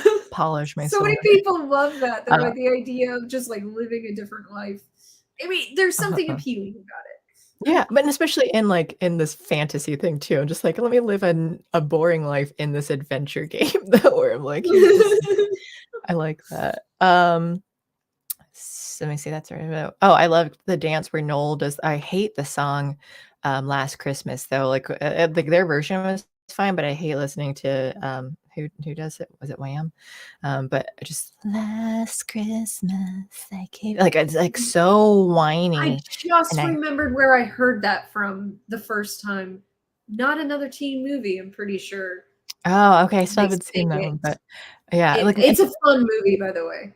Yeah, I've heard good things, but that song, like, just from the original like, I can't even think of the lines of it too, but it was just something where they, like, linger on certain words, and it just, like, grosses me out, and I'm like, "Ah," like, this I hate it. But I was okay with the music and the dance, but I loved when they had, like, the letters and, like, "We'll miss you, Santa," but they Yeah. misspelled Santa and put Satan, and then just, like, Yeah. Carol is laughing hard, and then the elves look at it and just, like, shriek and scream and, like, Scream. so I thought that was funny. I I, why did I understand, like, age-wise it's an issue, but, like, why did the 2nd elf, I can't remember his name, after Bernard Curtis. When Bernard retired, Curtis must have retired within, like, 20 years of taking over, because then they had Betty. I'm like, I get that he's older now, but it's just kind of like, how do you explain he They couldn't didn't handle the even 20 talk years? about They him. did not mention him at all, and I was like, "Okay, cool." Um, uh, Yeah. so I w so I wasn't sure what direction they were gonna go with the whole thing, like, if Kal Penn was gonna end up changing his ways and, like, and becoming a like, learning his lesson and becoming a good Santa, if Betty was gonna end up taking over as, like, "I'm just an elf." Like, well, apparently Scott has been the only human, so, like, I think anyone can like, these rules, don't matter. I wasn't sure how it was gonna really play out. So that was something where I'm like, "Oh, I'm not I don't know what you're doing," which is good. That, like, you kinda kept me unknown. I loved that Bernard came back, and they were just like, "Why do you look so old, Bernard?" Like, "Hey, I gave up my magic, Yeah. and now I Yeah, live as 'cause a to child." marry a woman and it was like an She 80-year-old, like 85-year-old. Mhm. yeah, 85-year-old, like, actress, retired actress, Yeah. like, I love the fact that, uh, Scott was like, "She's, like, 80, whatever," and he's like, "Yeah, we're a few hundred years apart, Mm. but we have things to talk about." Yeah, yeah. I love that because like he's the actor is clearly much younger than her, but it's like Uh-huh. a funny joke because the idea is that the elves are all hundreds of years Uh-huh. old. Right. So like that really Everyone's like made me laugh. 900. I also laughed at the whole thing of where he's all like, "Yeah, I also got this," and he's I like, know, yeah, like, in order to do, I "It's can't get rid pretty." of it. Like it doesn't matter how many burpees I do. Uh-huh. Well, I Um, like this idea that he could give up his internal life and retire if he wanted yeah, to. which is interesting that yeah, that, like, that does happen though too, that you can't like, that you're like, "Oh, I do want to age now," which is, it's always a sweet thing when that happens too, but, Santa 17, the one before Scott, I like that it was played by Jerry, whatever his name is from Parks and Recreation. He Oh played, yeah. 'cause I was, like, looking at him and, like, Gary, and then I that's heard, his yeah, real real name is name. Jerry, and then everyone's just like, "What? No." Amy Poehler and Leslie, like, because they were in court when they revealed that, like, "What? What? Like, no, we're still gonna call you Jerry." So they Yeah. um, and I saw him once in Chicago I was going to the movie theater in AMC, so they're long escalators. So we were riding up when he was riding down, and we, like, looked at him and just like, "Was that Jerry?" And it was. It was just so weird. I didn't know he, like, hung out in Chicago. Um, So, that kinda reminds me, do you know the guy from Ant-Man, the FBI agent? He was also on WandaVision? The I Asian guy? can yes. Oh, yeah, yeah, Randall Park. I've met him in real life. Yeah, so he was in one episode of The Office as Mhm, Asian yes, Jim, yes. and, like, he apparently forgot he was in that episode of The Office, so, like, he'd be walking around sometime and people would go, "Asian Jim!" And he'd be like, "Fuck you!" It's just like, "Why are you referring to me as Asian?" And, like, they would keep doing it, and it took a while for him to realize they were referencing one That's of his parts. hilarious. He played the dad in the Nickelodeon show Super Ninjas, and so along with, the holograms of George Takei. So that's how I met Mm. them when I was an intern in Pittsburgh. So he was when I talked like, I had a conversation with, like, the other ones were more brief when I met them, but yeah, he's just nice a sweet guy. I like him and Fresh Off like, I love him in everything. I think he's adorable, actually, every time I see him, like, in anything he does, though. He's in, He was really he cute played and sweet in Ant-Man. I liked him in yes, that. that too. He was a fun Kim Jong-un. or Eel. Which one was it when he was in The Interview, I think, right? Was that the I've one not that he was seen in? The Interview. I'm pretty sure that's the one I'm thinking of where he played him, and I don't know, I always liked him. Explanation of what happened to Santa before. Apparently I was really excited by that. I think I just oh, yeah, I was glad that the previous Santa, that they finally talked about it because it's a thing, like, why I always thought too, and I was glad that he made fun, like, you think someone shouting "Hey" is gonna, like, mess me up and, like, and get me, and make Yeah. me stumble and stuff. I'm like, yeah, out of everything you go through, is that something that would happen? And then but then I did like because Tim Allen, like, did fall. It's like, yeah, like, who would ever fall off a roof like that? Um, Yeah, and he's like, "Oh." right. 'Cause he did. Um, okay. Oh, you have to go to sleep soon. That's fine. You can say that out loud. You don't have to say it a secret. But all right, let me rush through these. Great Depression and Scott's childhood. Oh, I didn't understand how Santa went through Great Depression, and I was like, how many years spanned in between this? Like 30, it was like 30, 40 years from the Great Depression to Scott being a kid or something. I'm like, so, but I guess I was thinking that he was human. Now that he wasn't human, that makes more sense No. to me. Hey, Betty, Yeah. was Santa first human? Who are these other people? Oh yeah, I was surprised by like the human thing. Why did Mrs. Claus exist as an idea on Earth if she was the first one? I didn't understand how like, oh well, everyone already knew that the previous Mrs. Claus, like, because they assume Well, to there me, were, but they don't my know. thought was that like people made her up. Like, oh well, if Mr. Santa Claus has to have a wife, like that was just Yeah. something human beings thought of. And then when they were designing the clauses, because they said the clauses were there to guide him, they were Hmm. probably like, well, we could like human beings need companionship. They're not like these. They're not Yeah. like us spirits. So So they let's kind of had to like put the like maybe let's put the put in a thing to make him get married, like find uh true love. right, That's and what maybe I they put think. the seed in, like, the world too that, like, this character exists, so you just kind of, like, already think about it, and yeah, so maybe Mhm. that I can believe that. Um, Carol, why I don't I assume this was intentional, but maybe not, but, like, where, like, the smoke comes in, they're like, "Smoke monster," and Carol says, "Why have I seen that before? Where have I seen that before?" But because she was in Lost where they had the smoke Oh, monster. yeah. So, That's like, I true. She was assume Juliet. that was the reference that they were saying, because yeah, that's how I know her from is I didn't remember the character's name, but like I remember like she was the one in Lost. Why did La Bufana take the coat when she like reappears and she like picks it up off the floor between Scott and Simon? What like I didn't understand. Was she planning on giving it back to Scott? Was she trying to I take it have for herself? Like I have no idea it what was La it Bufana's was really like. unclear. It made it seem Like, like she was like a mwahaha. I know I think she was outwardly seeming evil, but not actually. I Yeah, think that's what they were going for, but I don't think they yeah, really because then later knew. on, they're like, "Come like, a family hug and stuff," and like, "Well, have fun, like, come here too." So she's like, "Okay." I'm like, "Wait, are you friend like, what were you trying to do?" Like, I just did not understand that scene where she, like, grabbed the coat, like, and they never explained and said anything about it. No one mentioned it was Cal's birthday that whole time on Christmas Eve. He was born on Christmas Eve in the 3rd movie, though, and it was just like, no one ever said anything about it being his birthday, and that really No, bothered me. They did have a gay couple in that montage of them, like, opening presents they on Christmas did. Day, so it was just kind of like, "Ah, yeah, you had to throw that in there." But I Yep. honestly I didn't really think about it, like, when I was watching it, it just didn't register till the ginger said, like, it Oh, mentioned I being like, picked "Oh." up on it Like, immediately myself. I think it was just because like, I wasn't super paying it I think I was trying to see what the gifts were, and I was trying to, like, read that, and I didn't look and see, like, who the like, what the family dynamic was, but it was just kind of like, "Oh, okay," like, "Yeah, they threw that in, whatever." At least it wasn't, like, an in your face thing, but they kinda Well, that, like, that's here's my a Hollywood problem thing. with Disney though, is that they do that thing where they're like blinking and you miss it gay couple so So that we then you can can cut edit it it out out. or yes, yeah. So I Mhm. know it's bullshit, and that's the part Right. that pisses me off about it, is that they're constantly doing it. They did it in Hocus Pocus 2 as well, where they have these Mhm. blink and miss it gay couples so that they can cut them out in territories where homosexuality is not Right. accepted. And I'm I like, don't know fucking cut it out. if that would bother me more than it would be if they were, like, really preachy and, like, like, too much into I'd rather, I guess, them cut it out than I would if they were, like, making it prominent and in your face, I guess it's when the it doesn't need virtue to. signal quality of it Mhm, that yeah. is bothering me, is Yeah, because I get I that. know it's totally just a virtue signal. I would like, I can watch That's a why it's story about a unimportant. gay couple.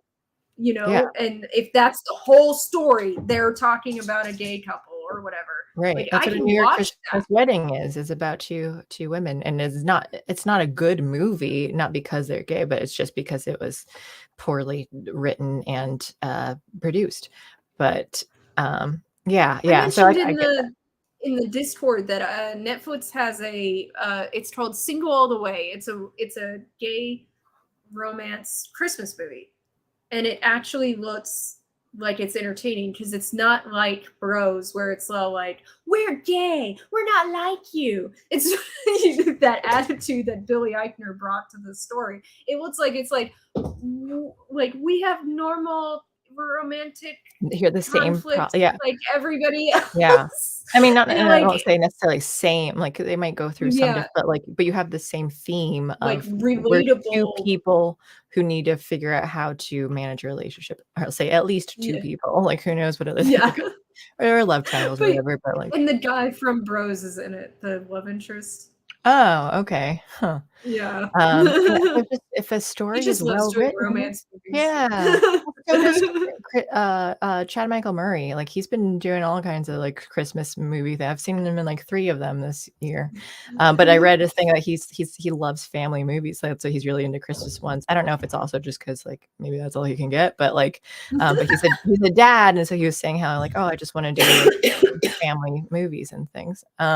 Yeah, I which wanna is a couple chill. of need to know oh, yeah, I just need to know what their plans are with, like, their lives, so I'm curious to see what they're gonna do with this having a season 2 and if they can Yeah. like, maybe Simon comes back, maybe, like, I'm okay with them not wrapping up all these things if they get into it later.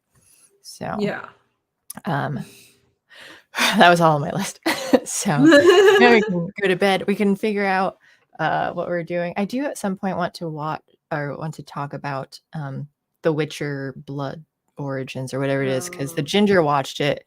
It's only 4 episodes, and I only half like, it was while I was working, it was playing on, so then there were things that I like even the little I was paying attention to it, I was like, "This is bothersome," and how this has I been really did done. not wanna watch it. Like, Yeah. I'm sorry, I wanted Um to avoid it so hard. Okay, if you really don't want to, it's fine. I just felt like, man, we could definitely complain about this series though, as far as like, because there was a lot to be upset over though, like, and how it's poorly done. But if you don't wanna do it, we don't have to too. It was just kind of like, I do wanna rewatch it to because it's one of those things where it's just like, yeah, it might suck. I need to like fully understand that it sucks before I like have an opinion on it. Just to It because I just felt missed like some things. fan bait to me, so I was like, "I don't wanna take part in this." I'll say like if we're not gonna do it, that from what I could tell, 4 episodes was either too much and it should have been a movie, or it was not nearly enough. Like they did it so slowly, Mm. and then it was just like wrapped. Like they had the characters get together.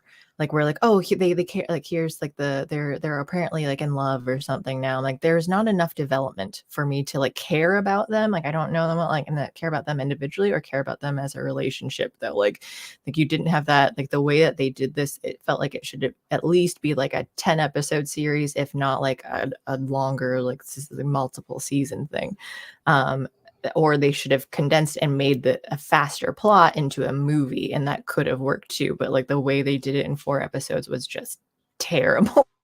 It really That's sucked. bad. um and I usually I would almost would never say you should shorten this and make it into a movie though. But like it was something like, yeah, there isn't enough going on. Like this could have been a movie. Like they could have made those characters like it would have suspended my disbelief enough that like, yes, we're going through experiencing things and falling in love. But like instead I'm like, wait, when did this happen? So Mutterfetcher says it broke the record low user rating yeah. on Netflix. I almost said loser because Loser it's kind rating. of a loser of a TV show. Yeah. I can't even get through the second season of The Witcher, and I love Henry Cavill. Like he's one of my favorites, and I'm like, it's just Really. so like boring and not interesting. I'm And like glad you said I read The Last Wish, which is the collection of short stories, and like they cover some of those short stories in season 1, and they cover some of them in season 2. Like the Beauty and the Beast episode is in season 2, and everything. I gotta say the book's better. Okay. Did you like season 1? Because I'll say that, like, I found it difficult to I wanted to like the show more than I do, but I'm just like, "This is boring," and It I took like me him, and I like a couple times to get into it, honestly. yeah. The thing when I realized that they were telling the story out of time, that there were 3 separate time periods things were taking place in, that suddenly I was like, okay, like looking for clues, like what, like like trying to find references to the different times Yeah. essentially. Oh, and I was like, how's it all gonna come together? How's it all gonna meet in the middle? And like, so that interested me once I Mhm. figured that was happening. But like, But uh, pacing-wise was difficult for me and, just, like, per episode kinda thing. I don't know, it was and then I forgot everything, so then when we were, like, in season 2, I'm like, "I don't know anything, let's go." I forgot everything. Staying salty, where else are you streaming this? YouTube. Thursdays, we do YouTube and Rumble. Fridays, it's Rumble only. I can give you the link, but it seems like Rumble is more like, we have way more on Rumble than we do on yeah, we YouTube, like, which do. I don't mind. I'm totally fine with that. I just think it's funny to see. I bet I'm probably already, like, too unwoke for YouTube for things that we've said before. Oh, that reminds me. So about every third video that I upload on YouTube or live stream that I do, I get an ad suitability rating, like Oh. automatically. What? And yeah, one What? of them that I did it on, that it was a short I uploaded. It was 18 seconds long short, wherein I don't say anything. And it got an ad suitability rating What? problem. Wow, so you're already on their radar, huh? I'm on their radar apparently, and Wow. I'm so pissed about it. And like when I try to talk to them about it, they're like, "Give us the URL to the video," and I'm like, "I'm not talking about a specific video. I'm talking about my fucking channel. Like Yeah. every third video, Send there's them no reason for all of this." the links then when you respond to Yeah, it, I like, know. I'm here's like, "It's each one. fucking." Yeah. But they said they Wow. can't. I had a video in members only for a week, and it had an ad suitability thing, and they were like, "We can't look at this until you take it out of members only." I'm like, "You're telling me you can't look at content on YouTube?" When it's interesting, so then I can be secretive and do that then and have and say whatever I want, but Yeah, wow. Wow, that's obnoxious. Yeah, YouTube. yeah, I'm Uh, mad at them. yeah, I would be too. Um So, yeah, do Rumble, and Rumble, I'm never gonna be monetized on YouTube, but, like, Rumble, you already, can be. I mean, you pay for it, but, like, I'd rather I need do to make money $10 a month first. to Yeah. just yeah, to just, like, try and stream and stuff though too, and YouTube is gonna take, like, years to get up to it, so, um, but yeah. Okay, well, so Alex has her channel. Are you streaming? Uh, I'm so today is I had a Dead Space full complete Let's Play come out video.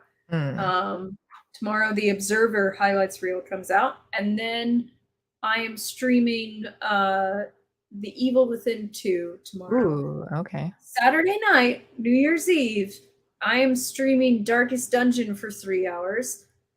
I both love and hate that game. It is incredibly frustrating and incredibly enjoyable at the same time. If I scream at my computer during the live stream, I apologize for your eardrums right now. Never apologize again. Um, This is got this is a that. So game we'll that makes be people destroy their computers, by the way. They physically break things. really? Yeah. Wow, that's hilarious. Um, for oops, where did I put this? Tomorrow night, I think I'm planning. I mean, if Alex is up for it, a stream tomorrow night at 10:30 Eastern. I don't know about Juliet. I haven't, but I assume until I hear otherwise, though. So plan for tomorrow Yeah. night for occasional levity. Rumble only, so that will be on Rumble only. Which I guess doesn't matter now because YouTube might already be hating me for like I have nothing here. YouTube, I have nothing. Um, but, or they're just mad because 'cause they're sending everyone to Rumble instead. Um, And I don't know, is there going to be a narrative dissonance tomorrow? I have no idea. Okay. None Maybe it's not whatsoever. safe space. Yeah. All right. Everyone have a happy new year. Thank you guys. Thank you, Alex. Try not to get food poisoning. I'm gonna keep eating all this food till till then. All right, I have to like eat all my sweets by New Year's Eve though. I'm like, okay, I get it all out of the way and it's out of the house and then go back to, I mean, have some, but then I just limit myself to like, this is how much you can have again to be happy. And I think that's everything. We'll discuss what we'll watch since we're definitely not. Oh, I was trying to figure out, we can discuss it later on how we can do like TV series stuff though. If we do like the decades things, if it's just like maybe we do it by season or something and we say like, hey, we do this like once a month where we try to get like complete a season by like the end Well, I of the know month you or wanted me to something. watch Rick and Morty. Oh yeah, we can do that too. And those episodes, they're only 10 episodes long. So if we want to start with that, like I'm okay with like switching things up again. New year, new stuff. Like we don't have to stick with the theme of each genre or something. We can do other things if we're gonna do like, hey, because I'd like to do more TV series too, generally. So if we want to do like season 1 at the end of the month or something for January of Rick and Morty, or however often, since they're 10 episodes, maybe we can do it more often than that. But yeah, so if we want to start trying to figure out how to do like TV series, that would be cool. Okay. If anyone has suggestions on what we should watch, I'll go back through and see all the like. I should go back since we're not all necessarily doing all the new movies either. Like I can go back to the movies that Beverly needs to watch, and maybe we can do some of those too. Cool. So post in the Discord if you guys have ideas, and Alex and I will too when we have stuff. All right. Thank you guys. Have a good night and have a happy new year. Outro. It's because they look the Is same it as the still on the occasional levity one? No, I finally uploaded it too, but then now it just like looks very similar to the opening one. So then I got confused for a second though. So all right. Bye. Happy New Year. Happy New Year.